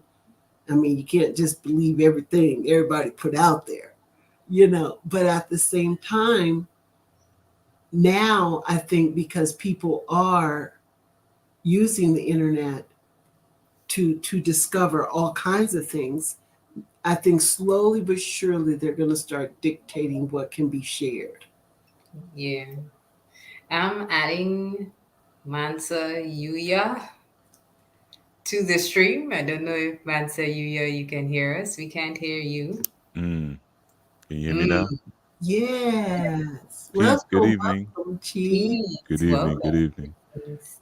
Yeah, I just wanted to add on to the bill, but I know a lot of times when we throw stuff in the chat, sometimes y'all didn't have to try to go and catch up to it and go find stuff. So I was just trying to make it a little easier on you Mm-hmm. by just dialing in.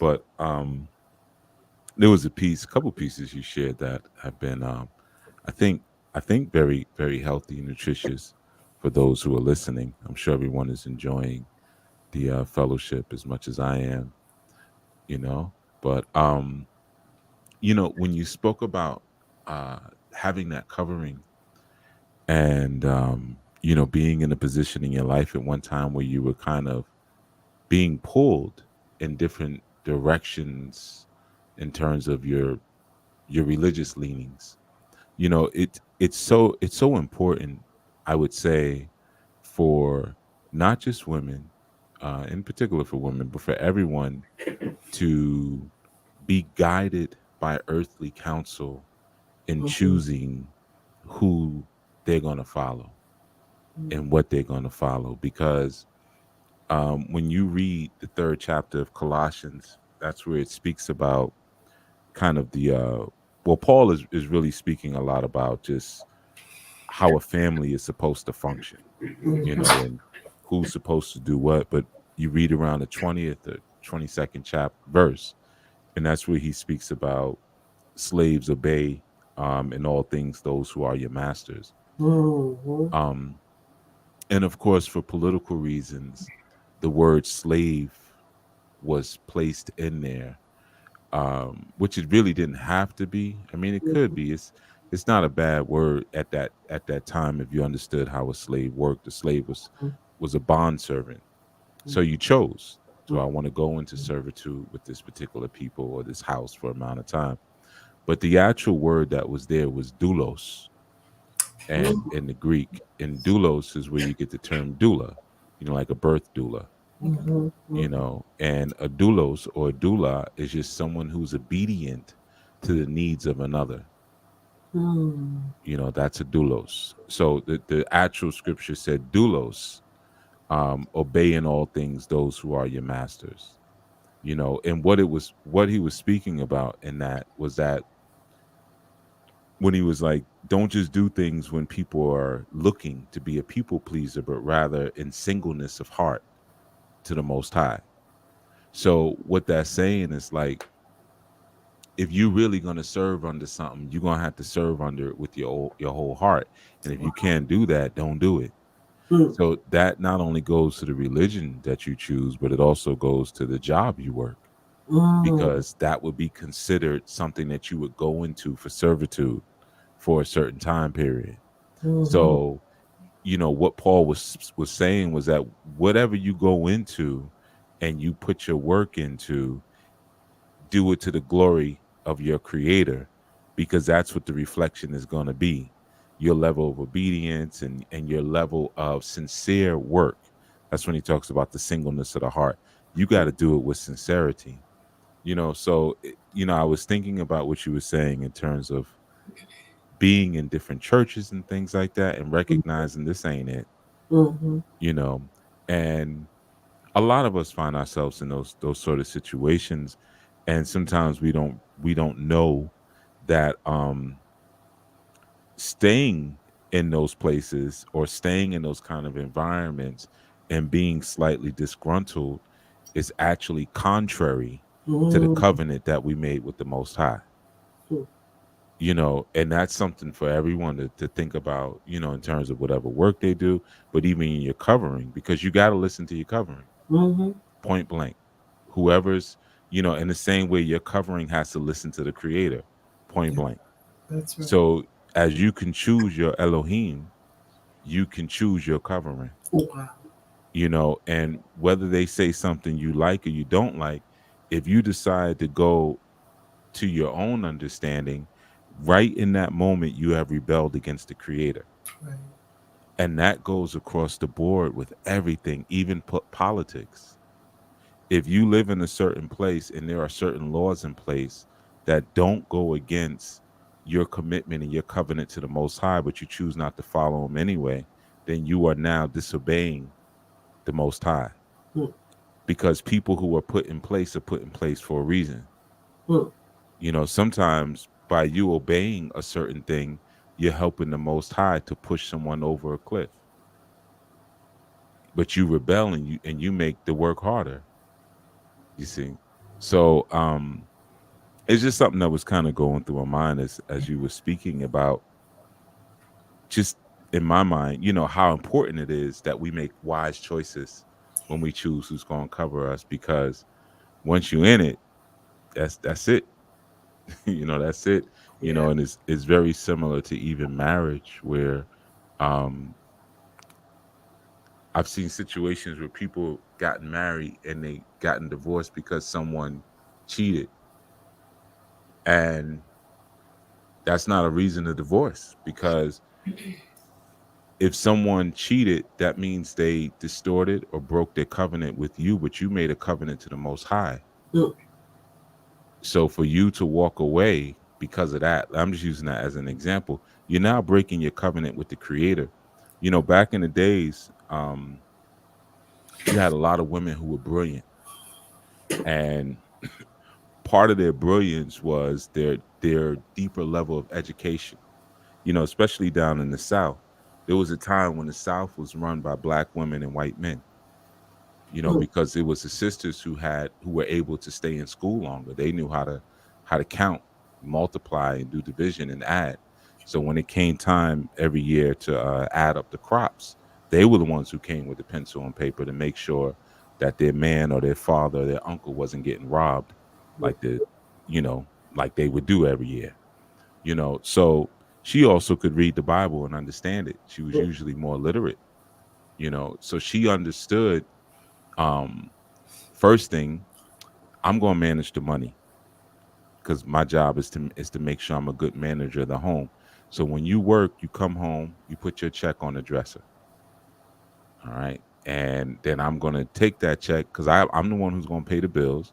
I'm the one who's going to go shopping and do all those little things and buy the little stuff the children need. And I'm going to give you enough money to go get some liquor. And, this check's coming on Friday. You're going to get some liquor, go down to the bar, you know, and then we start this thing back over Monday doing it. I know just how much you need. Do a little gambling, do a little liquor, maybe buy a little meat, because they knew that sometimes that's what the guys was doing too. I'm gonna give you just enough money to, you ain't gonna run off, but um, there was a deep science even in that. So even if he had a little $5 in his pocket, and when he went and bought himself some meat for the night, she knew my covenant is with the Creator, not with you, Jack. Mm-hmm. So whatever you do, that's between you and the Creator. If you mess up your situation, because I recognize always who I made my pact with, and even when you enter into a job, it's the same thing. Mm-hmm. When you enter into a cover relationship, it's the same thing. I'm not just being obedient to my cover or to my boss or to my mayor or whoever, whatever the authority figure is. I'm being obedient to the creator by functioning as a child of my Elohim at all times in this space. You know, Oh, that's awesome. Yes. Yeah. just something to pass through my mind. Yeah. Always good. Always good stuff. I'm glad. Yes. Yes. Yeah. This it this definitely puts, yeah, it puts you in a place where you have to now pause, and not now because it's always been like that, right?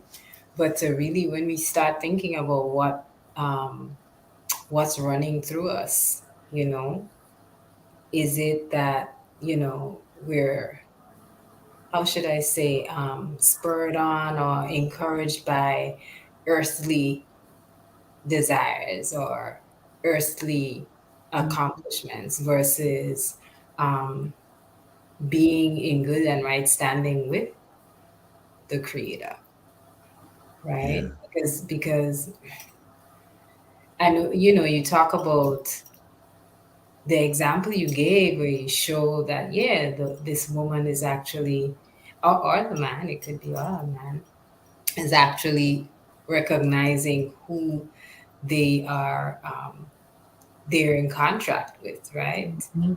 Um, Mhm. I think that's really powerful because then it makes it very difficult. I think you spoke about getting into the darkness of difficulties. Um, and I think even when we were going to start talking about anxiety and anger and all these other things, the truth is when we recognize who we're connected to, who we're tied to, we're That's right. bonded to, That's right. um, is very powerful because then earthly experiences don't sway you. It doesn't mean that you don't recognize what the experience is, but you're moving off of something different. It's a charge that's higher and stronger and more powerful than,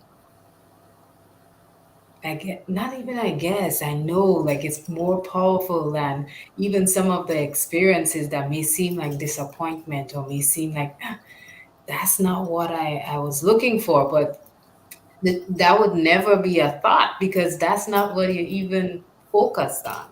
That's right. You know, the That's focus is not on anything that may be on this plane. No, it should never be. I right. mean, you read Matthew's 5:16, let your light so shine in front of them that they will see the good things that you would do and honor your father who is in Anu or who is in heaven. Right. So Mhm. um everything you do is it should be shooting right back to your ancestor, to your Elohim, That's you right. know, to your divine father, your divine mother. You know, so it's never I I do not waste any time trying to fix up and patch up Satan's world. You Yes. know, that's I don't feel that that's my responsibility to try to figure out how to make Satan's world better. I ain't nothing to do with that. You know, so my energy is poured out. I'm gonna always be a light. I'm gonna always use all of the gifts and talents and abilities that I've been given to serve proper glorification to what I come from. But also I'm gonna pour that out among those who were doing the same thing. We're like it's like a ping pong, not ping pong, pinball machine, you know, Yeah. where the ball bounces back and forth, right? So Yeah. that ball is light that's hitting off of each of us. So I have to make sure that I'm clean enough and shining enough to be reflected, and we all reflect and reflect and reflecting. But as far as Satan's world, man, man, they could fix that up. Let them. He got enough workers. They can handle that, Yeah. you know. So it's all about the glorification of what we come from, which is something beautiful, and it's something that sacrificed so we could be so beautiful and so gifted and so talented and so wise. You know, like I always taught that we are negations of the Most High. In order for us to be created, the Most High had to cut away from itself. Mm. That's a sacrifice, man. That's a sacrifice. I'm gonna give you some of me, and Well, what about everybody else? No, I'm gonna give it to you. I'm gonna give it to you while I'm at war, Mm. because the war was still going on. While I'm fighting and at war, and got other magical beings trying to undermine me and cut my throat. I'm gonna make you, and you're gonna be your own army, your own soldier, and I'm gonna give you something to defend yourself with from these other entities. Well, what are you gonna give me? Well, we'll call it a comforter or the Ruach Kodesh. Well, what is that? Is me. Yeah. You see, I'm going to be with you. So therefore, whatever you do, wherever you at, know that you bring me there, and my glory should be coming forth in what you do. You know, Yeah. yeah. Yeah. It reminded me, listening to you, my mind went to in Deuteronomy when, because you said we choose. Hmm. And we were commanded this, said, choose you ye this day on whom you shall serve. And the people that are put in line with that, you know, as long as you choose the Most High and His statutes, His principles, His laws, then whatever is in between that is just, it's not to take away from who you chose to serve. And like I really appreciated when you said we usually find we choose our earthly, whether it's a church or, whatever our earthly covering is going to be. And to me, what's beautiful about that within a new, it's all one package. As we're choosing to serve the Most High, we choose to follow the patriarchal order that comes with that, Hmm. with our covering, you know. And so, regardless of what our covering knows, if he's in this place, then all we have to do is what is put before us to do, because we know that order and the way that things flow, that as long as we stay in our position, then it's all good. Right. It's all good. So that's, as I'm listening to that, first you're choosing to serve the Most High, and then to have a righteous community within a new, where everything falls in line. It really takes a lot of, um, it takes a lot away from the pressures, or, because you also said something earlier about we having to be trustworthy, or to trust what we're being given.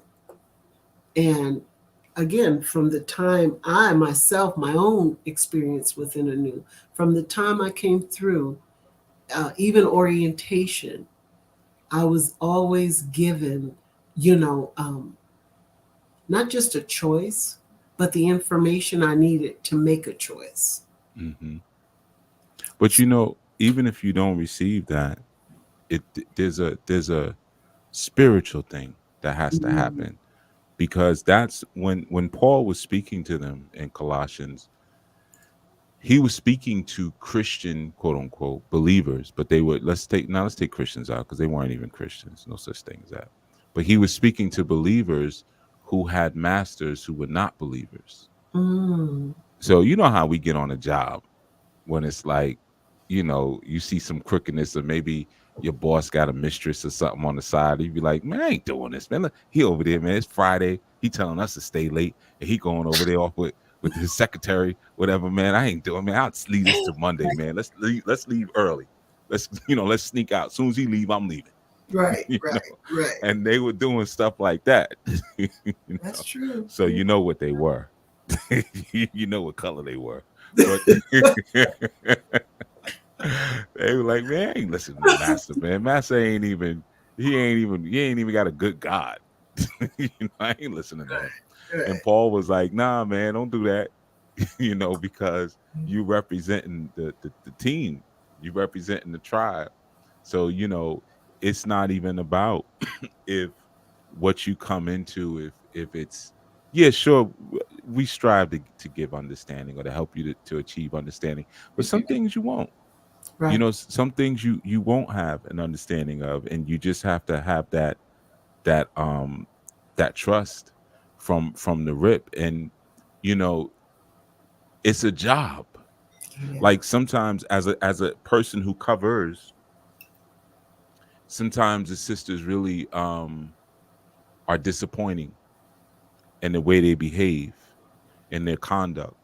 And Hmm. I can easily say these women are not worth covering because they don't function as ancient tribal women who would be covered, Hmm. you know. But that's not the covenant you made, buddy.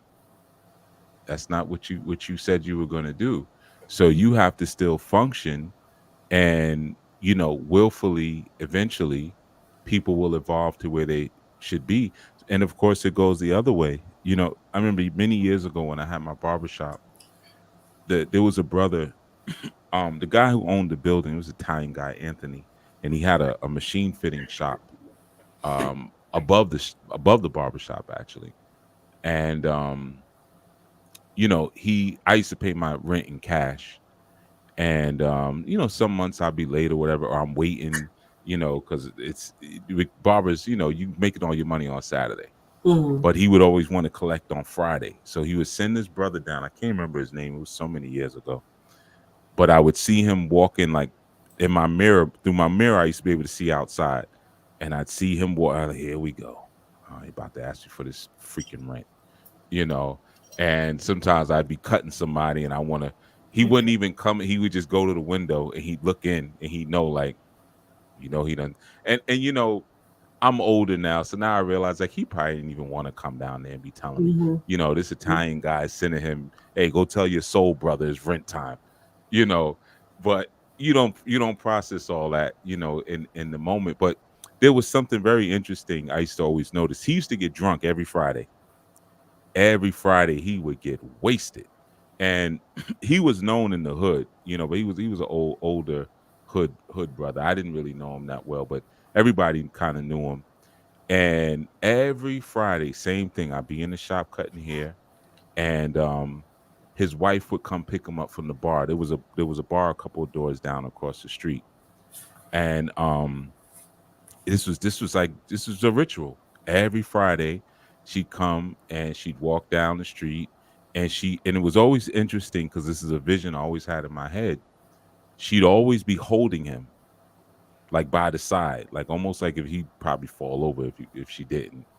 And then they walked back to, I guess their apartment wasn't too far from where the shop was, you know.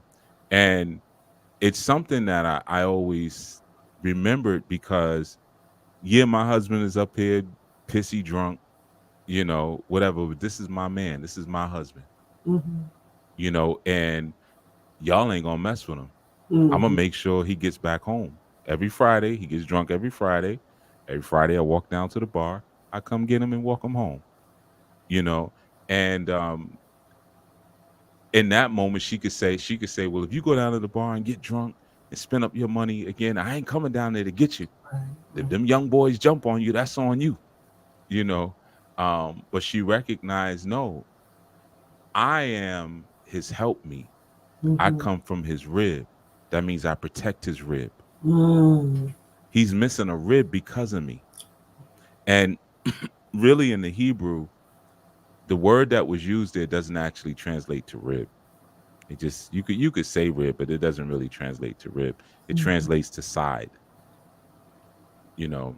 Um so I am like his side. Like if you cut a side of meat off of somebody, so I have to protect that opening that's there, Mhm. you know. So she would always walk and hold him by the waist. This was a vision. I mean, every Friday I would see him going across. And she'd always wave. She because I especially in the summertime be hot. I had a barbershop door open, and she'd always wave. How y'all doing? Good evening, you know. And she keep walking up, and he would just kind of nod. His hat be all halfway on the side of his head, his face all greasy from, from drinking all night, you know.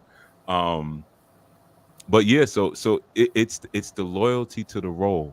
Mm. It's the loyalty to the role that is so powerful, regardless of how we are.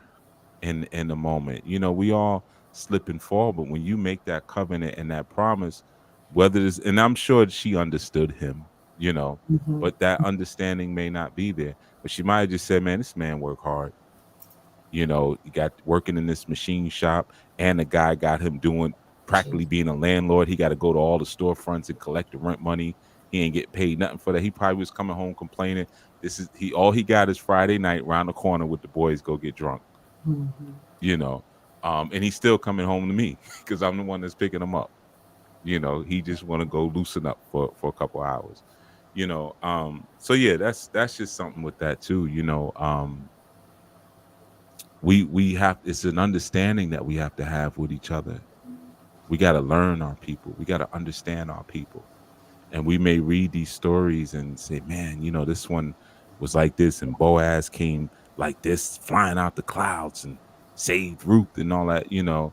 And that may not be how it really goes down, because we're still recovering. And just like how the Most High crafted us while at war, and the war is still going on, and the Wow. war is always going to go on. The war is never going to end. But so you just have to keep fighting. Mm-hmm. That's the secret about the wars in heaven and the wars that we fight as righteous people. We're never going to topple evil and defeat it. It doesn't work that way. But we always have to fight to keep the balance. Wow. Yeah.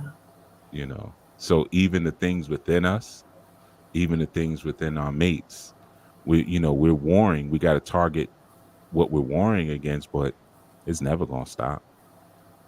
Shoot, it's Friday night. He might be at the bar right now. Wow. Thank you for that, Chief. For sure. Thank you for that. That is true. Hmm. It's a decision we make to serve. Right. Yeah. That's good. I appreciate that.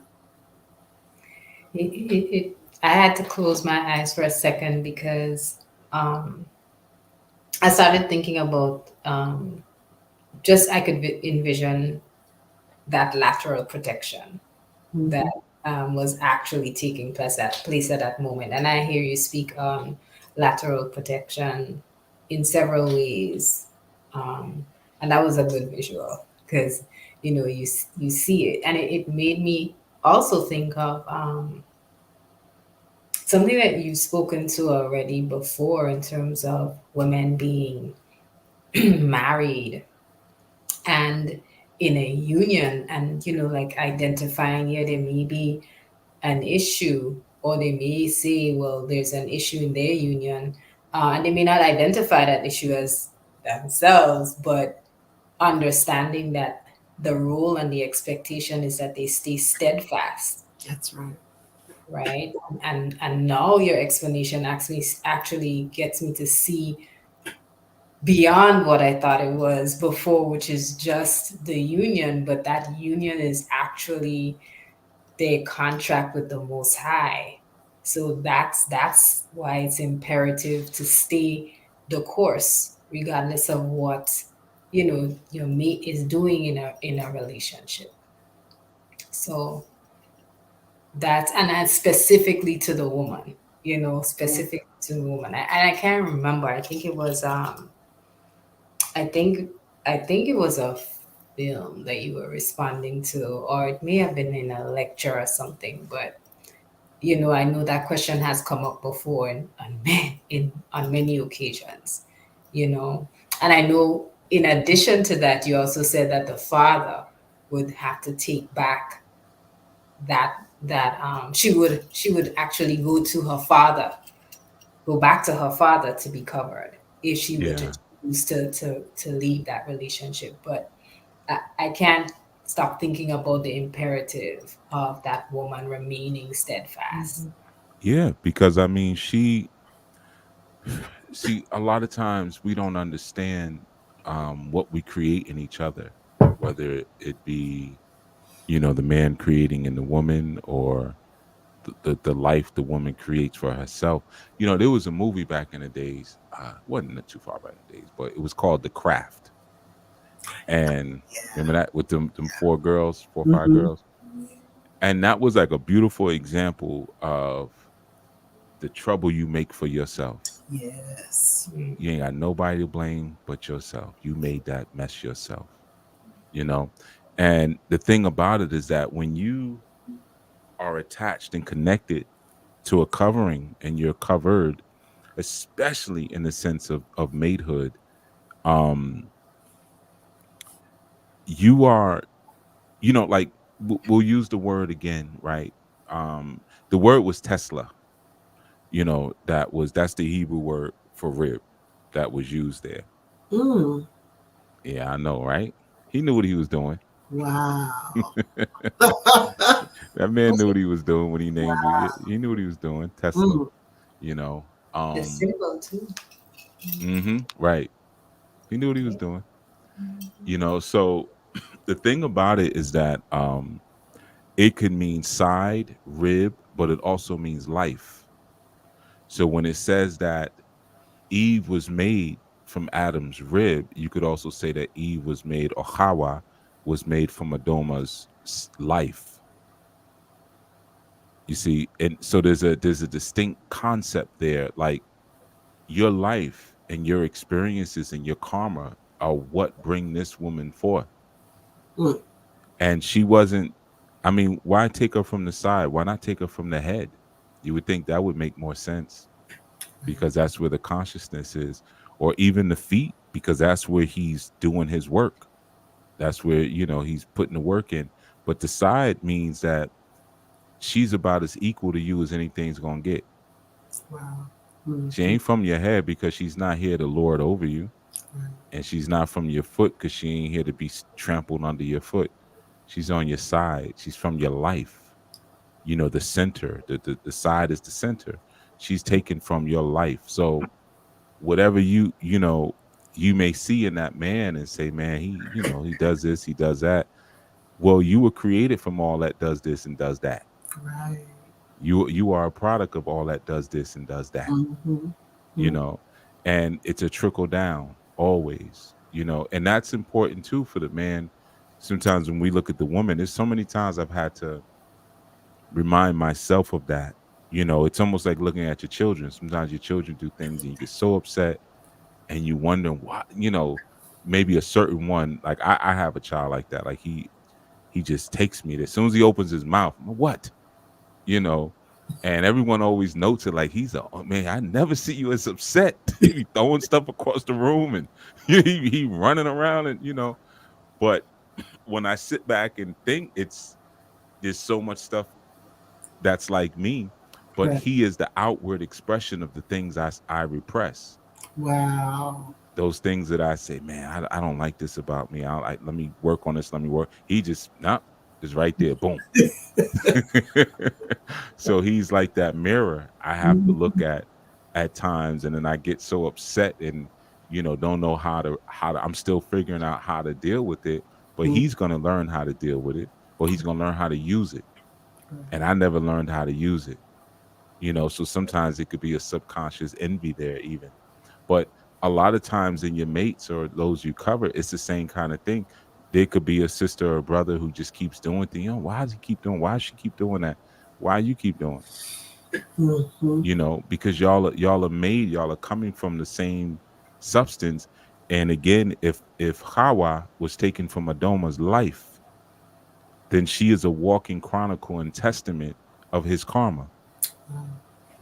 You see, is one of the reasons why when it says, well, Eve means living, means life, you know. Yeah, because you taken from his life, Mm. you know. And one of the other things I thought about as you were talking when you did the Sabbath build on um, a woman of a good understanding, because when you talked about Abigail during that, and you know, one of the things that stood out to me, and matter of fact, you made mention of it. Not one time was it written that she spoke against her husband, Mm-hmm. and even though he was, he was out there doing all kind of little shady moves and everything, but she was always back in the shadows. And when it came time for her to do something again, that lateral protection, Right. she knew exactly what to do, and again, she didn't come back to the house and brag about, well, I just saved you. You know what I mean? Mm-hmm. Mm-hmm. I just saved us from all getting killed. She didn't do any of that. She just did what she had to do humbly and return home. And it wasn't to her to judge or to even, um, because what she did for them, and she didn't just do it for her, you know, because he benefited from that, even though he still had to deal with the Most High on what ended up Mm-hmm. being his outcome. But it wasn't because she put it out there. It wasn't because she spoke it or wished it, or you know she went on back home and did what she was supposed to do. Well, she was obedient to her very nature. Yeah. Um, if you even look at her name, you don't see too many names like that. Abigail. And the first thing you see when you look at Abigail is Abba, Ab. Anytime you see Ab, it means father. So Abigail means the father has been glorified, or the father is this is the father's joy. Abigail. That's what the name means. So her very nature was to bring honor to her father at all times. And when you are connected in marriage, your man becomes like your father and your woman becomes like your mother. So she's always going to exalt, even if, her husband wasn't one who necessarily deserved the pedestal position. But this is and that's the important thing I think we should all think about in mating. Some people come with some very beautiful things. And sometimes when we sit back, we look at certain relationships and we say, "Man, how did he get her?" Or how did she end up, or how did he end up with somebody that horrible as her? Either way, because certain people just come with some cool stuff from the beginning, and you might spot it and say, "Man, I would love to have that on my team." Some people are just really loyal. You have some women who just really, from the gate, they just honor masculinity. They don't know why. You ask them, I don't know. I've always been like this. I don't know. you know. Yeah. Um, and like you have some men who just honor leadership and like, no, I'm gonna lead this family. I've been like this, always been like this. Um, and Abigail came with that sense of joyfulness towards the father, towards Ab. So that's a gem. Yeah. You see, so some of us we recognize gems. Even though I ain't right, I know I could still use that. Mhm. And maybe I'll get right while I have it, or maybe I won't. But like the scriptures also say, the gifts of Yah without repentance. Some people just have some stuff; they just got it, and it just doesn't have anything to do with what they are, or what kind of people they are. It's similar to like you listen to the music of Aretha Franklin, and particularly the Amazing Grace. I got the album. I guess it's a Mhm. download stream now. Yeah. But the Amazing Grace stream, Mhm. there hasn't been anything like that musically. I That's can tell you that as someone who studies music heavily, hasn't been anything like that since that album. The things that she did on that album, you know, um, you can liken it to Donny Hathaway's "Extension of a Man." yeah. There's been nothing like that since that album was put out. That's No right. one's been able to come anywhere near it. It sits in its own place. That's right. That's right. Aretha had first child at 12, second child at 14, then had another child at 19. This woman was just giving it giving it up from the beginning. She clearly, you know, she was clearly very active. I mean, you look at some of the outfits she was on Soul Train with long things just hanging out. you know, this woman, that was a daughter of Oshun. If I ain't that woman liked her sex. Preacher's kid. you know, but but she sung like an angel. Yes, she did. So certain gifts are without repentance, Yeah. and sometimes people will spot those gifts and they'll grab on, and that's why it's so important to get that earthly counsel, Mm. screening. You see somebody you like, have your sister screen them, have your brothers screen them. If a person is standing tall and know that they're truly bringing value to you, they'll welcome a screening. Yeah. you know and same thing, you see a brother, you see a sister you like, yeah, bring her on amongst the fold, let her be screened. Right. Because they may see some gifts in you that you don't see, and decide that they're going to attach themselves to that. And once you locked in and in covenant, that's that. Yeah. That's that. Yeah. That's wow.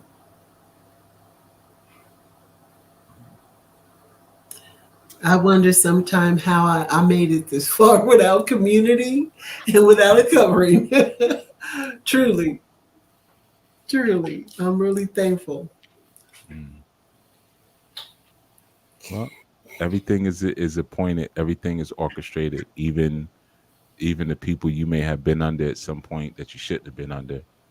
It's all been orchestrated by spirit, and Mm, that's why we have to be obedient in every single moment, it's true. because our mind isn't like our parents' mind. Mm, The way they orchestrate stuff is something so far beyond us, you know. mhm. Yes. I give thanks. Thank you for, um, yeah, thank you for taking it to like another level because again, because I think about, where we started our dialogue and our conversation, our community conversation, and the build has become a build, right? Because yeah, I think you took us away from this idea of what's running through us could be bogging us down to, what are the positive things that run through us that can build us, That's right. right? Push us forward. So I really do, yeah, I really do appreciate that this build in particular. Yeah. Thank you very much, Chief. Yes. Thank you. I wonder because you speak about repentance. Um, and I wonder too, like in you speak on the fact that yes, their relationship in relationships such as that, um, where you say the woman is a reflection of the karma. And I want to make sure I get it right because I was kind of like click clack moving over here. Um, and wanting to be fully present too in a situation like that, are there avenues of repentance provided, or is the repentance in the acknowledging and understanding that you're tethered to yeah and not just the person? You asking me? Yes. Oh, okay. I didn't And know this was a Q and A. no, Um, it's not a Q&A. mhm.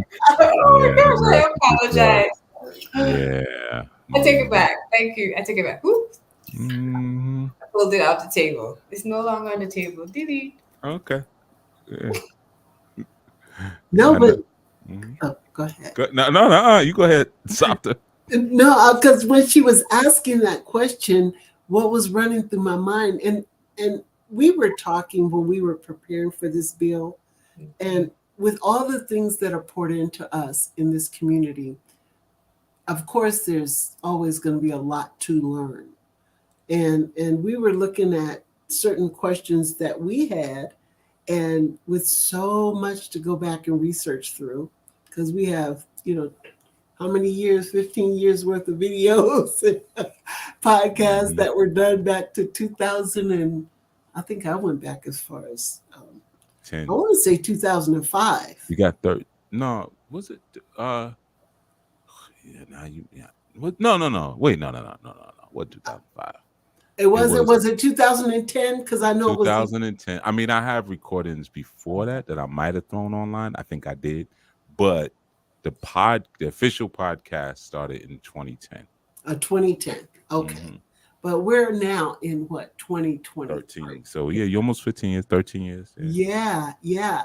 And to always, I mean, I go back and find things sometimes and go, oh, I didn't have this one, you know. And so we were asking questions of one another about that. But this has gone to, I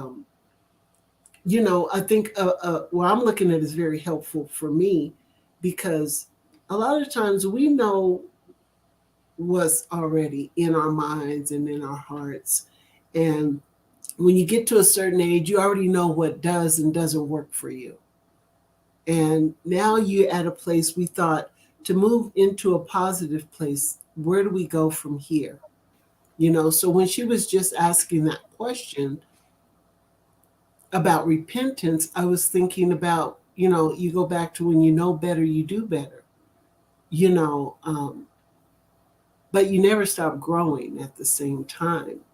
But again, I know I wouldn't be where I'm at, which, I'm still on that, I'm at the beginning of the road, really, where I'm really 100, I want to be 100% invested.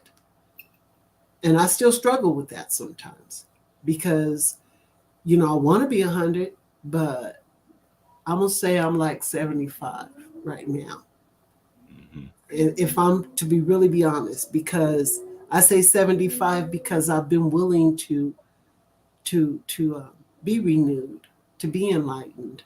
Um, there are those of us out here who struggle with what truth really is because we've been taken in so much, from different places, and certain things haven't been tried and tested. Um, Once you come into a community that you believe in and you trust in, when you're given instruction, I think about, again, I go back to when she was mentioning the word repentance. I think about how I don't have to think about it because if I'm in a place that I now say I believe what I'm receiving, I've read enough, I started to research enough, there's evidence, there's receipts. But even if there's not, just like when you said, I know that I believe in the Most High and I want that relationship. I want to be a servant. I want to be obedient. So I don't have to understand or know everything. I just have to be willing. And that's why I think you spoke on having that willing spirit because it says, my sheep know my voice. So after you've experienced a lot of things and you've been out there, if you don't know nothing else, you know that voice. And that's calling you to a place of obedience. And because that's all I started with. I just knew the voice that was calling me to a place of obedience. And I never really was obedient in the past. So it was a choice that was made. And I think you mentioned that, which leads to repentance. Because now you have to start letting go of some stuff. Now you have to learn to be committed. Now it's not for nothing. So I don't know. That's what I thought about when she mentioned repentance, and you led into it. It starts with, for me, it was being in a covering, under a covering, trusting, believing in the community that I'm in, understanding that when I'm corrected, reprimanded, told be quiet and sit down, learn to listen, not to be offended, but to be obedient. and learning that being in an uncomfortable place sometimes is the best thing for me at that time, because I've had to be uncomfortable to learn. I remember I told you one time, I said, "Oh, when you said this to me, I cried." You said, "Why you For cry?" 3 days. That's what you said. I cried for 3 days. Mhm. Don't leave nothing out. I did. And then I Hmm. thought about it and I thought the only reason it was for me to cry is because it was something I didn't want to let go of. You, Hmm. you know what I mean? It was something I wanted to hold on to. Why would I grieve giving up something that was hurting me or holding me down? But, again, that was a process for me. But and I still know I have days of being corrected and being uncomfortable, but I look at it different now. You know, it just comes differently. Um, I remember when my mother, she would promise me, she would say, "When you get home or when I get home, yeah, I'm gonna have my belt ready because you're gonna Hmm. get it." It was like a promise, and now I got to think about her coming home because And you try to get your friends to come over with, come over to my house. Yeah, prefer the spanking. yeah, yeah. But it's different though when you're disciplined or you're corrected for something that's going to make you a better person. Some of the whippings, all they did was leave a sore bottom and whips. And I couldn't tell you to this day why I got a whooping. Hmm. But I can almost remember not every discomfort, but most of the times when I felt like I was called on the carpet or told something I didn't like or that hurt, or it was all for my good. So it's it puts you in a place where you don't want no more. You don't want to be disobedient in this area because this is what it leads to. But it's your nature. Yeah. You're going, you know, look at the scripture that you quoted. My sheep listen to my voice. I know them and they follow me. Right? That's John 10 and 20 something. Mm-hmm. Right? Mm-hmm. They're sheep. So their nature is to step out of formation. If it wasn't, then you would only train them once and you would never need a shepherd again. Hmm. So it's going to happen again. I don't know if you've ever been around sheep. I have. They can get very noisy, especially when you got to grab them up. They sound like teenagers. They sound very human. You know, and get off me, because I want to go over here. I want to go over there. Yes, I'm gonna go get stuck in that mud over there, and you're gonna have to tie a rope to me and pull me out, and everybody's gonna get messy, and it's gonna. But that's where I want to go. Wow. Even though I did it before, I did it 2 days ago. Got stuck in the mud, and you have to tie a rope to me and put. We're gonna do it again, right? So their inherent nature is to stray off the path. Our inherent nature is to stray off the path. That's why saying that my sheep know me, it's a very intimate thing. Hmm. It speaks to intimacy, because one of the things when it says that they know my voice, the way um you shepherd from the front. You might have a lot of times when you watch movies and stuff, you see the shepherds in the back. That's just because it looks good in the movie. But when you're shepherding sheep, you usually do that from the front. You Hmm. might have some dogs in the back, or some people helping you in the back. So shepherding occurs through leadership. Hmm. So one of the key things about that is that if you don't have leadership in your life, you'll never be able to hear the voice of the Most High, Yes. Yes. because it's that modeling that causes you to hear the voice, because they're walking in front and you can see them. So they're sitting in there, or not sitting, I'm sorry, they're moving and leading and showing you in a determined way. I'm protecting you, I'm leading you. I'll even lay down my life if something comes in the front to try to get us. I'll even do that. And as a result, through that, you walking with me and following me, you get to learn my voice. And Right. I'm learning your voice, and you're only following me because you know my voice. Mm. You see, you're not just following me because I said, come on, or because I have the staff and the hook and I'm going to keep pulling you and beating you and stuff like that. You're following me because you know my voice, and my voice is my model. Wow. You're following me because of what I model. You see, so you have to have that simple kind of modeling in your life first to even Mhm. understand and accept that spiritual principle of my sheep hear my voice. Wow. That alone, that's the whole. You didn't have to say anything else other than that in that scripture. My sheep hear my voice. Yes. That's it. My sheep. Because a lot of times, also, when you're grazing on land, you might be bordering other shepherds who have their sheep too. Your sheep may even intermingle with other sheep. But when you make that noise, they know, okay, time to go. We walking back home. Right. You see, and Yeah. the sheep will never get mixed up. They won't follow their friends or anything like that. They know this one's that this one makes their noise, and okay, my voice because of what I'm modeling. You see, and that's the key thing for every brother who's covering, or for every brother who knows that they need to be bringing the people who they cover and their women to a more abundant and newer life.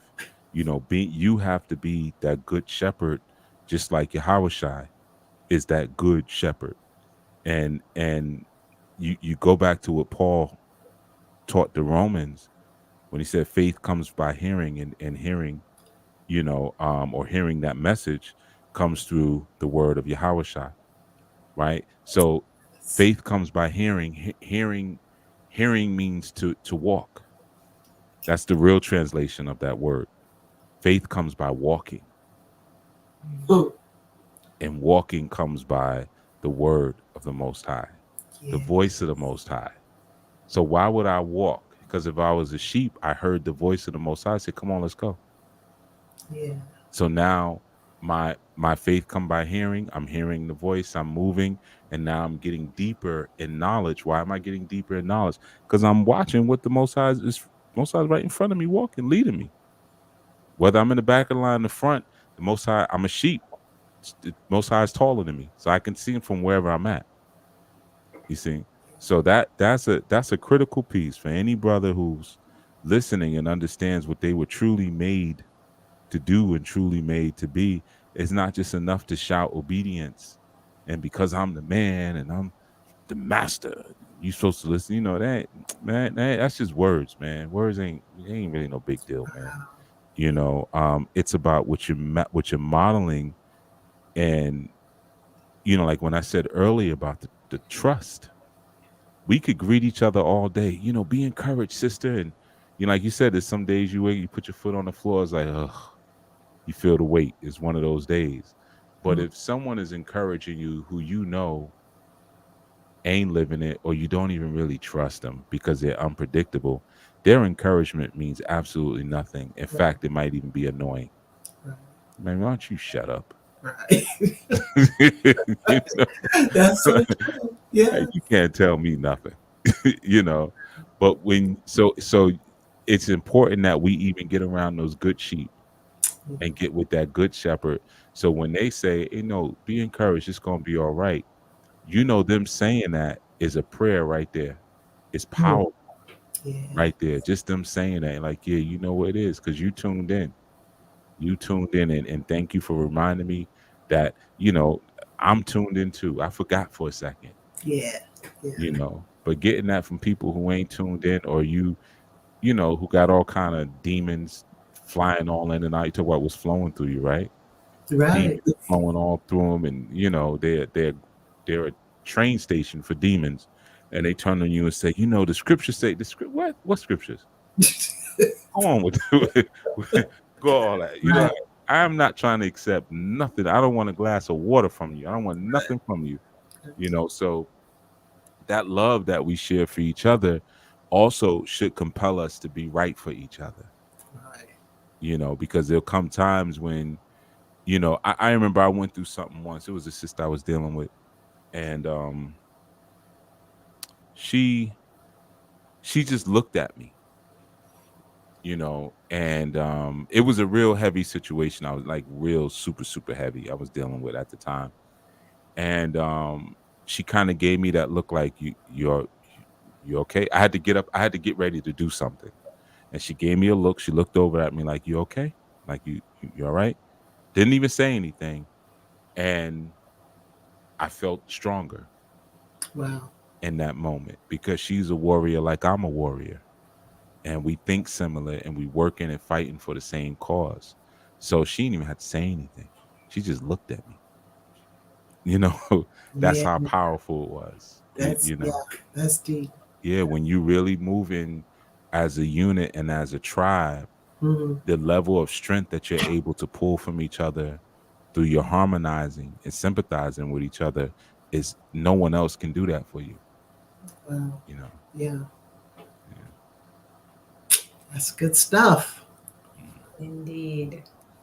Indeed. I think just even in the statement that like that had my whole skin crawling at this point. It's like when you said that we it's like being right for each other, like being right for each other. And Mhm.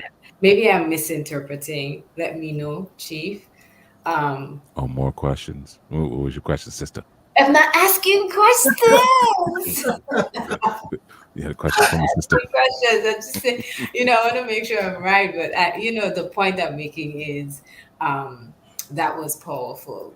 Um, what you're sharing and the piece that speaks to just faithful adherence is being righteous so that we can feed each other and feed off of each other, Yeah, right? if you're if we got to be able to trust each other, and Mhm. trust comes through predictability.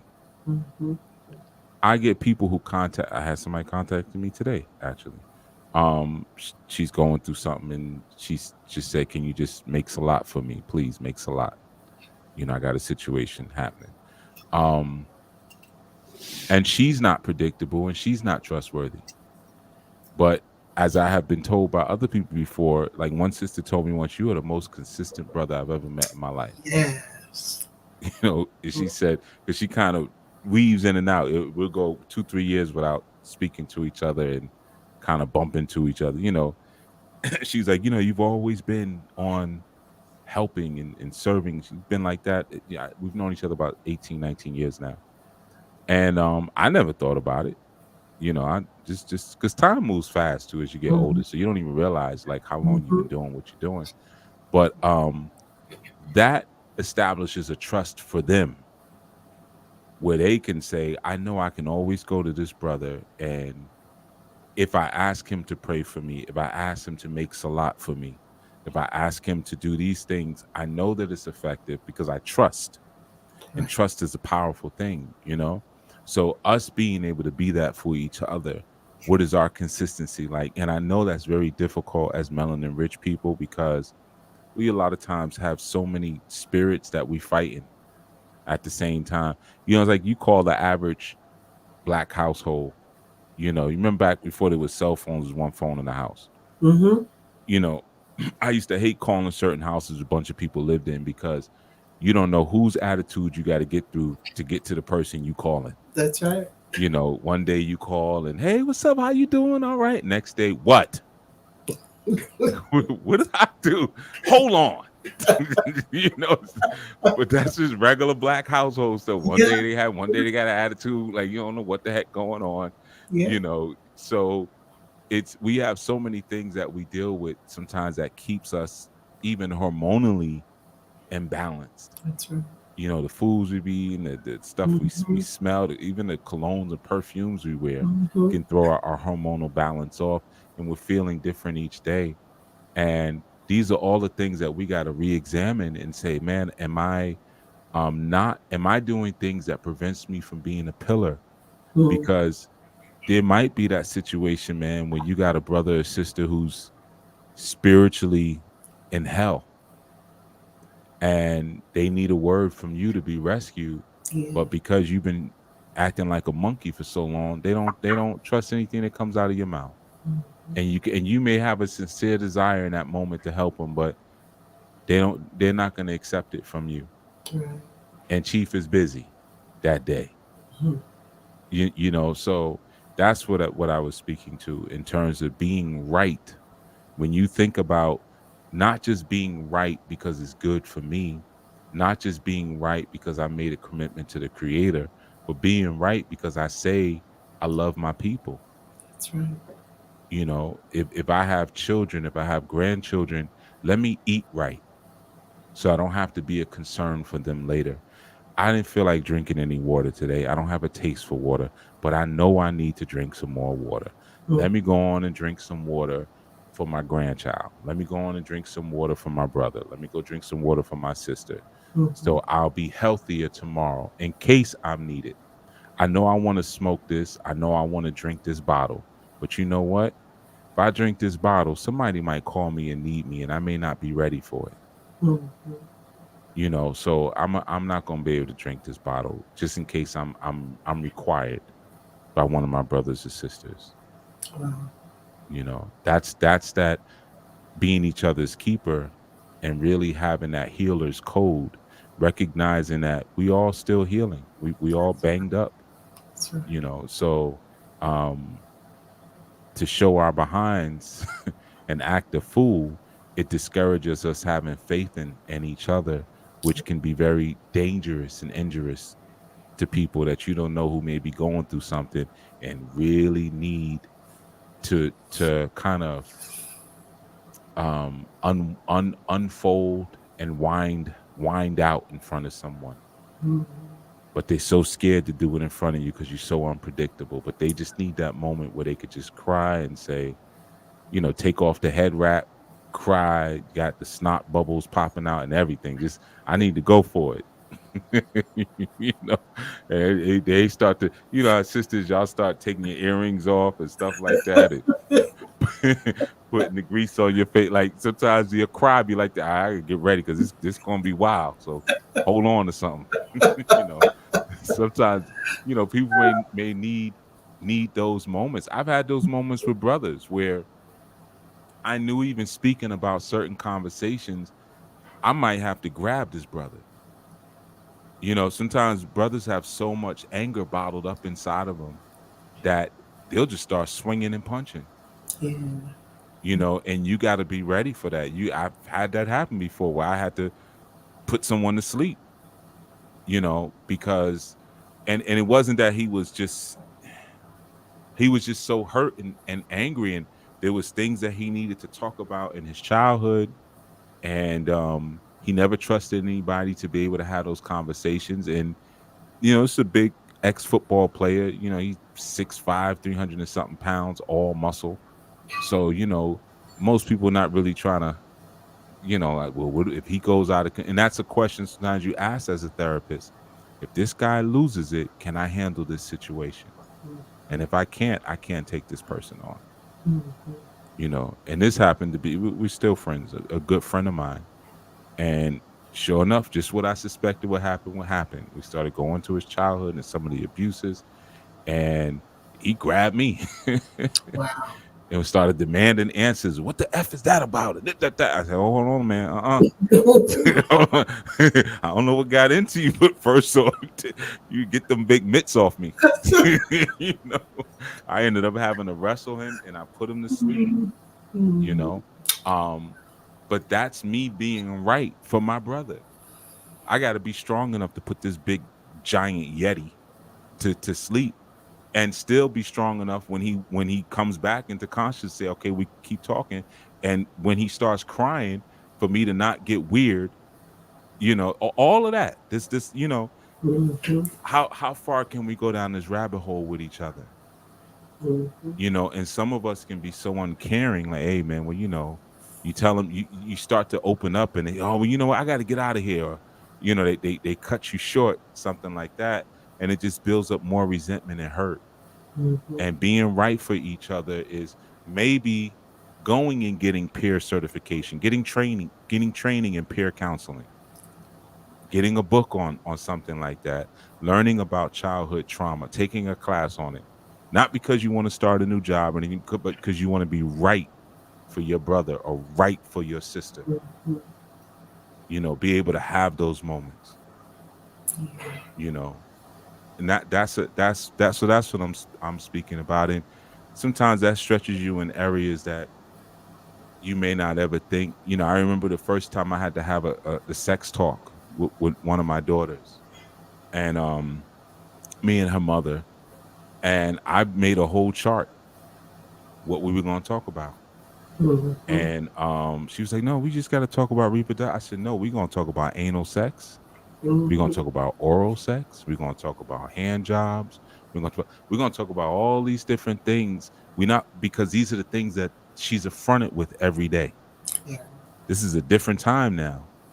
They can look up things on the phone. Their friends are talking about certain things, so we have to explain to them all the different areas that are considered intimacy or dangerous points. Because there'd be some slick boy to say, "Well, no, we ain't gonna do. I'm just gonna put the head in."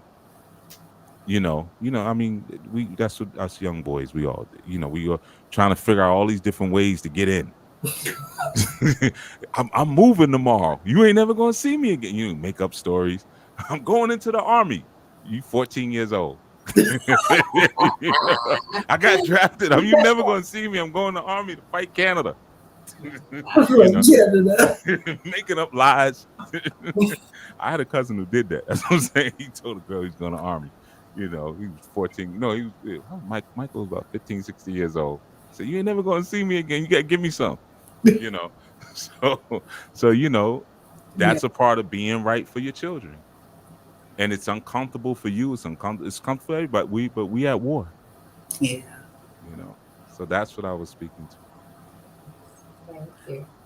Yeah. That's a beautiful thing because we just had a discussion in the womb last Sabbath about uh, the needs of the community, which is one of the women's required quality is being able to know the needs of the community. And you don't know what each sister needs unless you check in just to see how they're doing. Not even that you're asking, do you need anything? But sometimes by just talking with one another and communicating, you discover there's a need. And, you know, um, that's something I'm really learning because I can honestly say I never really had friends. There was a lot of us, and I had four sisters and a younger brother. So we was each other's friends. We weren't allowed to go nowhere because my mother was working all the time. But um, and outside of that, it was always moving around, not staying in one city or state long enough to really develop relationships. So within a new as far as a sisterhood is concerned and knowing the needs of the community is like I can appreciate what you said about you're on call if you care. It's like being on call because you never know when somebody's going to need you, maybe just to talk, or they just might just need you to be there to listen, so that they could talk. So I could really appreciate that. Now, being a chief jet, now that's in a whole nother realm. Mhm. I can only imagine some of the things, but I don't even want to try to imagine it. To be honest with you, because I know it's a lot. But just It, yeah, just being part of a community and being aware and being there, being available if you need it. That's important. yeah, it goes back to a point Chief made earlier about, you know, just it's what is really being awakened, right? Mhm. You're awakened. Um, you're really able to see all of that, and that pretty much is what helps you to discern. So that discernment is really, really key in those experiences that you're sharing about Chief. Um, And I also like the point about expanding awareness. Like that's that knowledge, right? That's that Mhm. educating yourself on how to do that thing. uh, Mhm. yeah.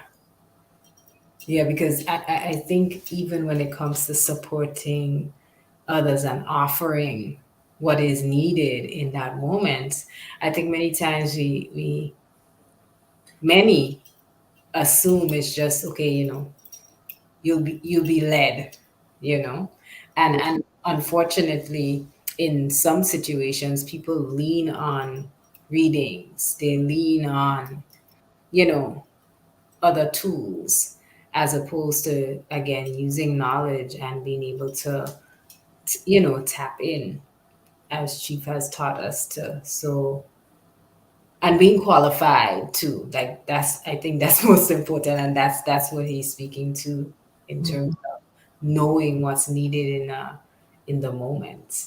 And I think about that because being a woman and we're emotional beings, emotional creatures, and it used to be somebody could call me up with a sad story, you know, and I would be like, okay, how can I help?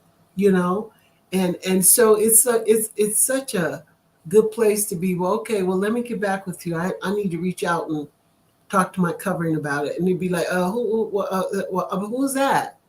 And why you gotta? I didn't really want nobody to know. Okay, well, if you're asking me for something, or whether it's my time or money or whatever it is you need from me, I have to run it through my covering. And sometime all of a sudden now, well, that's all right. you know, I didn't want you to go telling everybody, or well, if I can't share it with my covering, then I ain't be able to do nothing. So there's so many different levels, I mean, and layers to being protected, but as you said, being discerning, listening, but even if I'm listening, again, um, I can't. I still gotta ask, because at the conclusion that I may come to, I'm not gonna trust it at this point, because we've learned that having that covering is a protection, and they always come with something I didn't think about, because my thinking, is led by emotions or whatever. But just that discernment that I always want to have and grow in, I'm always gonna want to I'm always gonna want to make sure that I have somebody that I can go to make sure I'm doing the right thing. I mean, there are going to be things that I'm sure um, they're not going to be that big. I don't have to, I don't want to say I don't have to go to my covering for everything, but there are some things, that within reason. But for the most part, everything else I do, it's gonna have to go through my covering, and that's where I had to start, because I would rationalize and reason. Well, he ain't gonna care. Well, I don't have to tell him about that. See, I'm not in a place where I trust myself yet to actually know where to draw the line. So I'm sure that'll come. Yeah, and No, it's not gonna come. It won't. Nope. Mm-mm. Why would it? Why would it need to? Okay, well then I'm okay. You should never be uncovered. It's indecent. You being uncovered is like you walking down the street butt naked. It's Mm, indecent. And I'm sure you're never going to do that as long as you're in your right mind. So you're never going to be uncovered. that's right. So there are certain things that you do not have to concern yourself with. And in the same instance, there's certain things you do have to concern yourself with. There are certain skills that you have to build and you have to understand. If you taken from my side is where all my emotions are. My emotions aren't in my head. They're in my lower chakras, you know? So you are my more emotional part. That's a necessary part. It's a necessary thing because it helps you to protect. Your job, you look at the word Izir Conegdo. Izir means helper, but and this is what Hawa or Eve was referred to as. But Conegdo means one who protects and who defends against opposition. This is the woman. You're supposed to protect and defend against opposition. The opposition that's coming where? Well, coming at my ribs, coming at my vitals. Wow. You got to learn how. You have to learn all the different intelligent ways to do that, and you'll never do that if you don't care. So many women don't do it because they don't really love their husbands. They don't even think about it. So that's why you got so many guys who are married but depressed. They sit in Mm-hmm. the garage all day on a dirty chair watching the game with a can of beer. They sit in the driveway for an hour before they even come inside. They're depressed and hurt because ain't nobody protecting their emotions and their vitals. You see, so that's a skill and an art to sharpen. So there is some stuff for you to learn, but should you get that new credit card or put take out a second mortgage on the house? Nah, you ain't gotta worry about figuring that out. Right. Yeah, that's not stuff that you gotta worry about, and you'll learn lessons because again, the shepherd is leading. Right. So eventually, like I always say, when in doubt, copy your teacher. There you When go. in doubt, copy the shepherd. Well, this is what he would do in this situation, so this is what we gonna do. There you It turns into that sort of thing, but the actual understanding for a woman to understand or a woman to gain, excuse me, and achieve is the understanding on how to be one who protects her covering from opposition that will come at his vitals. go. And as mother, you I'm sure have done that already. Sons bring girls to the house, and you say, I don't like that one. Well, oh, that girl rude. She didn't get this, this. You pick up on little things and you say things. It's I got to protect your heart, even when you don't realize someone's got a spear pointed at it. So there are things for you to develop, but it requires love, and it requires that knowing first that you sometimes do things like the covering initiative. People get confused because, especially in our new, I push the men to do so much. you know find out what her credit is like. Is she cool on her job? Does she have her own business? This or that? How's her car running? Da, da, da, da, da. So when you end up in our new under a brother, you're getting all of this hands-on Mr. Fix It sort of activity. And if you're not deep into the word, you'll forget that, wait a minute, I'm supposed to be the helper, not him. Mm-hmm. So I'm supposed to dive in and say, okay, and like you said, yeah, it's not just about asking if you need help, because I was sharing that with someone earlier today. As a man, that gets annoying. When women ask me even that, can I help you with something? It's as annoying to me as a woman asking me, what do I want to eat for dinner tonight? Right. It's annoying. So that means you don't even love me enough or even Right. care enough to be in tune with what I may need to eat, Mm-hmm. to be in tune with what I may need help with. So I have to stop my motion as this iron train locomotion that I have going on every day, to stop and explain to you, oh well, I need this and I need no, I'm not going to do that. But the woman who's running besides say, okay, I'm running, I'm looking at the train, and you see you got some smoke going on in car 3. I'm gonna go back there and I'm gonna fix that part of the train, and so we can keep moving. That's the rib, that's the side. Totally. So that's a skill also for women to develop. It's that compassion and that consideration and love. When you read the scriptures, the only person who was ever instructed on how to love was a woman. There's no instructions to man on how to love a woman, none. It's only woman love the man, because that's your weak point and that's your job. Women are not nearly as loving as the world would tell you they are. Just like we're always told that that men are superficial, but everybody knows women are far more superficial than men. That's why they don't say that to you, because then the beauty industry wouldn't make so much money off you if they finally said the truth. No, you're the superficial one. That's why all your magazines are glamour and this and that. It's all about cosmopolitan. It's all about how you look and your makeup and this, that, that.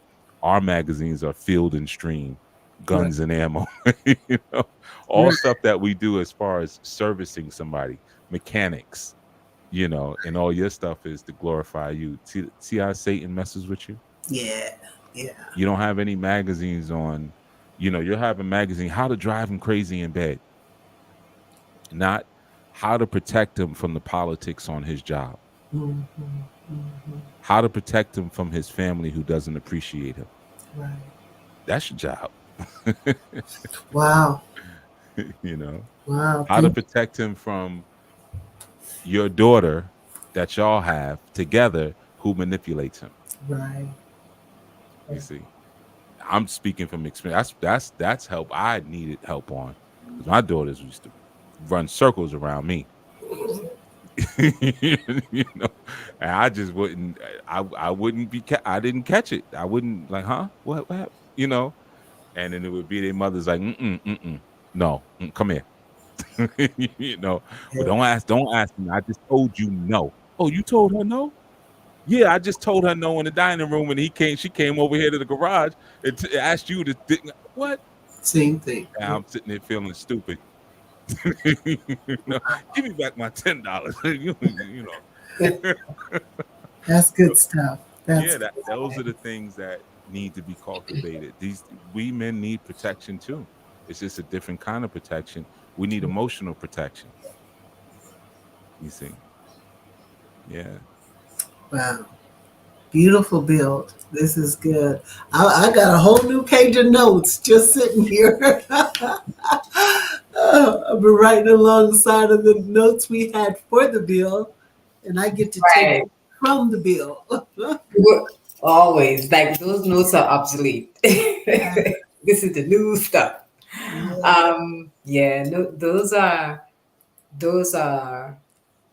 very powerful ways of being that, yeah, I don't even want to say spit out fire, that's funny.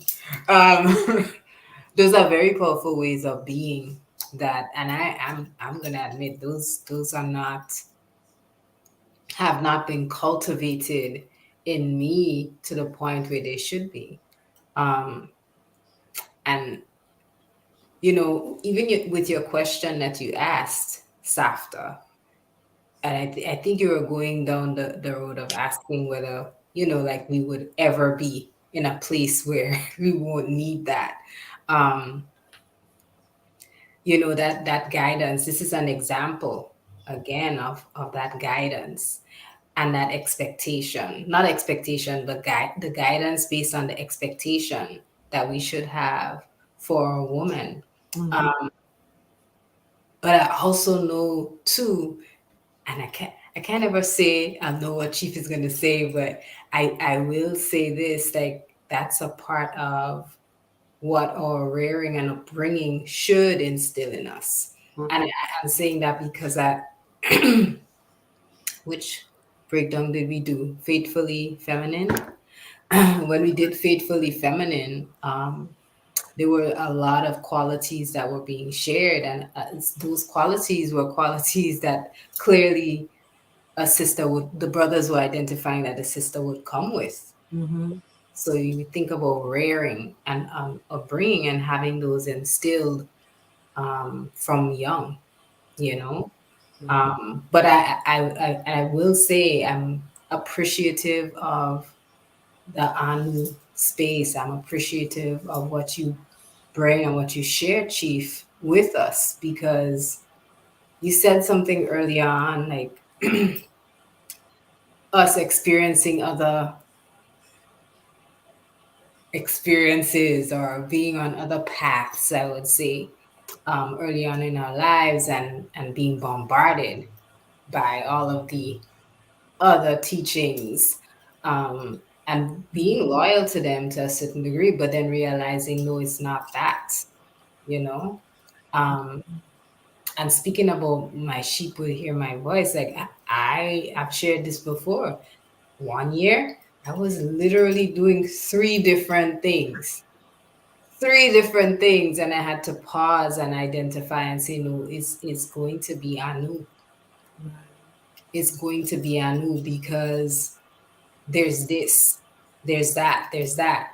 I wanted to get into the women's ministry bad. I'll just say that. Back then, I was like, oh, you know, um, it was identifying. Like I read the 14 keys, and I've been listening to the body of work and listening to the focus on character, and for me, that's like an ever growing, constant path toward what that standard should be, right? Because this is a hospital, and so it's kind of like there's that acknowledging that no matter where you are, right? It's Mm-hmm.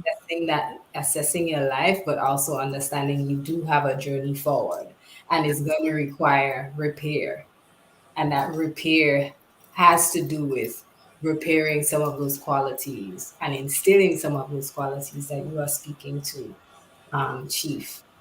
So, and it may not be for us, but it may be for us to be able to pass it on, right? To be able to show and help to steward and support other younger women who That's are right. going to learn from us. I think that's really important, and it's very powerful when you're in a community and you can identify, yeah, these are the these are the things that you actually need to be. It isn't the external makeup and all the other things that we were taught is important in order to be right. Like that's it's such a false teaching, and many times many women hook you, they say they hang their wigs, say it that way, on these very superficial things, and what she says that we are superficial, Yeah, and that hanging your wig on those things, you kind of you buy into it, buy into it to the point where you spend hundreds of thousands. Some people spend hundreds of thousands of dollars on the superficial, and the character part, the part of learning how to be that lateral protection, that's right. protecting that man from um, Emotional. users and emotions, Mm-hmm. right? Mm-hmm. It's those are crucial. Those are crucial, and it you're serving your role. Mm-hmm. Serving your role when you're offering. It's that balance that he even mentioned earlier. Is that balance? It's only right. It's only right.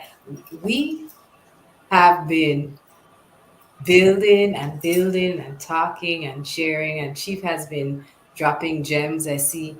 Yes. And Georgina Elizabeth says, dropping gems. Welcome and greetings, Ricochet. He says, big facts. Loda Scholar says, say it, Chief. And I think I read Aki uh, Isaiah's message, spit hot fire.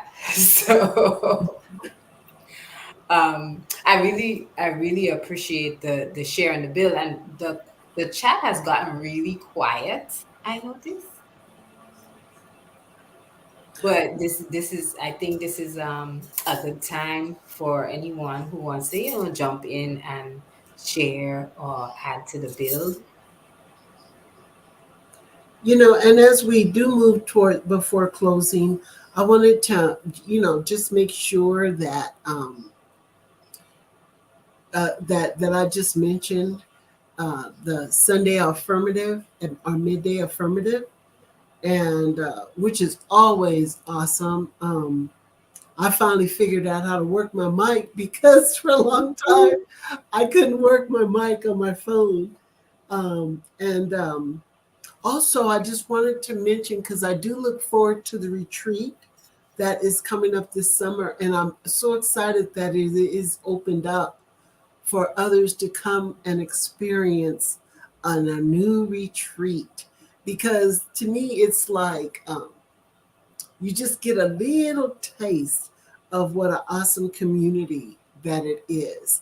um, we end up having so much fun, and we build and we Right. connect, and it's just, it's like a mini vacation, but at the same time, I come home tired simply because I enjoy being a part of everything that's going on, or I want to be a part of everything that's going on. You don't want to miss the nights we spend around the fire, and that could go on forever. And you're surprised of how you wake up with, and you have the energy to start out with the activities of the day, whatever that requires. So I just really look forward to it. And I actually um, called a few people that I know to invite them, because they've been asking me a lot of questions about Anu anyway. So I thought, well, you downloaded the Anu way, so why don't you come and join us, since you say you really like what you've learned and what you've read. So, Right.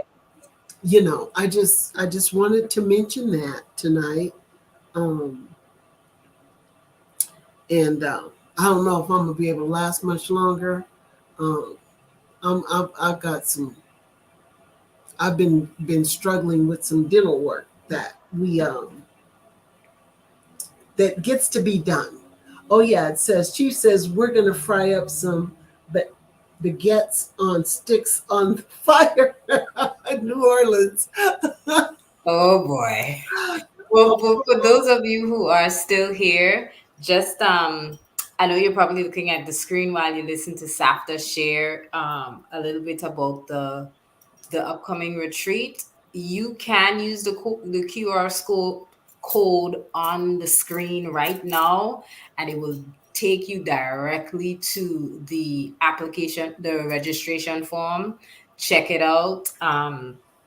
Please submit a form to be a part of this amazing retreat that will take place in New Orleans. This will be my second time actually going to New Orleans for a new retreat. Right, my very first one was I can't even remember what year it was. Sister Yafe, come on with the was it when was it 2019? I think it was. I think it was. That was my Safta, did I cut you off? No, no, no, no. I'm listening as well. Oh, I thought I at first She I thought told No. you her teeth are hurting.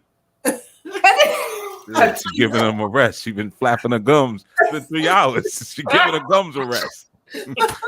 She told you she needs some dental work. Yeah. I had some dental work. Something going on over there. Yeah. But yeah, But thank goodness for good dental insurance, because it's gonna happen. mhm, Okay. yeah. Yes. Thank you all for joining and building with us. And I will that those of you who are new, I see Georgina and Ricochet. I Ain't saw, neither one of them new. pardon? Ain't neither one of them new. Don't give them no new energy. That ain't for them. That ain't for them. Well, they do. They got to get up and make their own plate. They have to make They Right? not guests. They ain't new guests. They been that, here. I guess. Okay. Well, okay, you're on your own. All right. But those of you who I just called, thank you. Welcome back. You have been here before. Jump on over to that QR code. I'll flash it again and just, submit a registration form to be a part of Kingdom Culture. Mhm. If you want to pair behind the veil a bit and experience all of the beauty and long bills, community bills, good Mhm. conversation, great food, camping, just that experience of being around righteous culture. Yeah, That's it's it. gonna be That's good. it. It's gonna be good. Yes, this has been awesome. I am going to quickly go to the chat and then we'll close. Thank you again, Oba, for being in space and sharing with us Yes. and building. You always add fire and energy. It's like stoking a fire. You know You're exactly more what than to welcome. do. Yes, thank you. Thank you Yeah, so you over much, there Keith. riding a donkey, but okay. Ain't gonna be What? What stroking is no fire. Look it? like you was riding a donkey, not stroking no fire. That's that's how you stroke. But all right, you more than welcome. Why you do me like that? Oh my goodness, you do me bad. After dark. Please enjoy your Sabbath rest and be Yes. rejuvenated. Okay. Yes. Well, Um, yes, thank you. So peace everyone. It's just everybody just saying bye. We shutting it down. Yes, she is shutting it down. It's shut down. The Safta shut it down. Peace everyone. peace. Shabbat shalom, everyone. Indeed. With Bunny hop. honey hop. Okay. Oh, that wasn't for me though. The bunny hop wasn't for me. Okay. Shabbat shalom, everyone. Peace.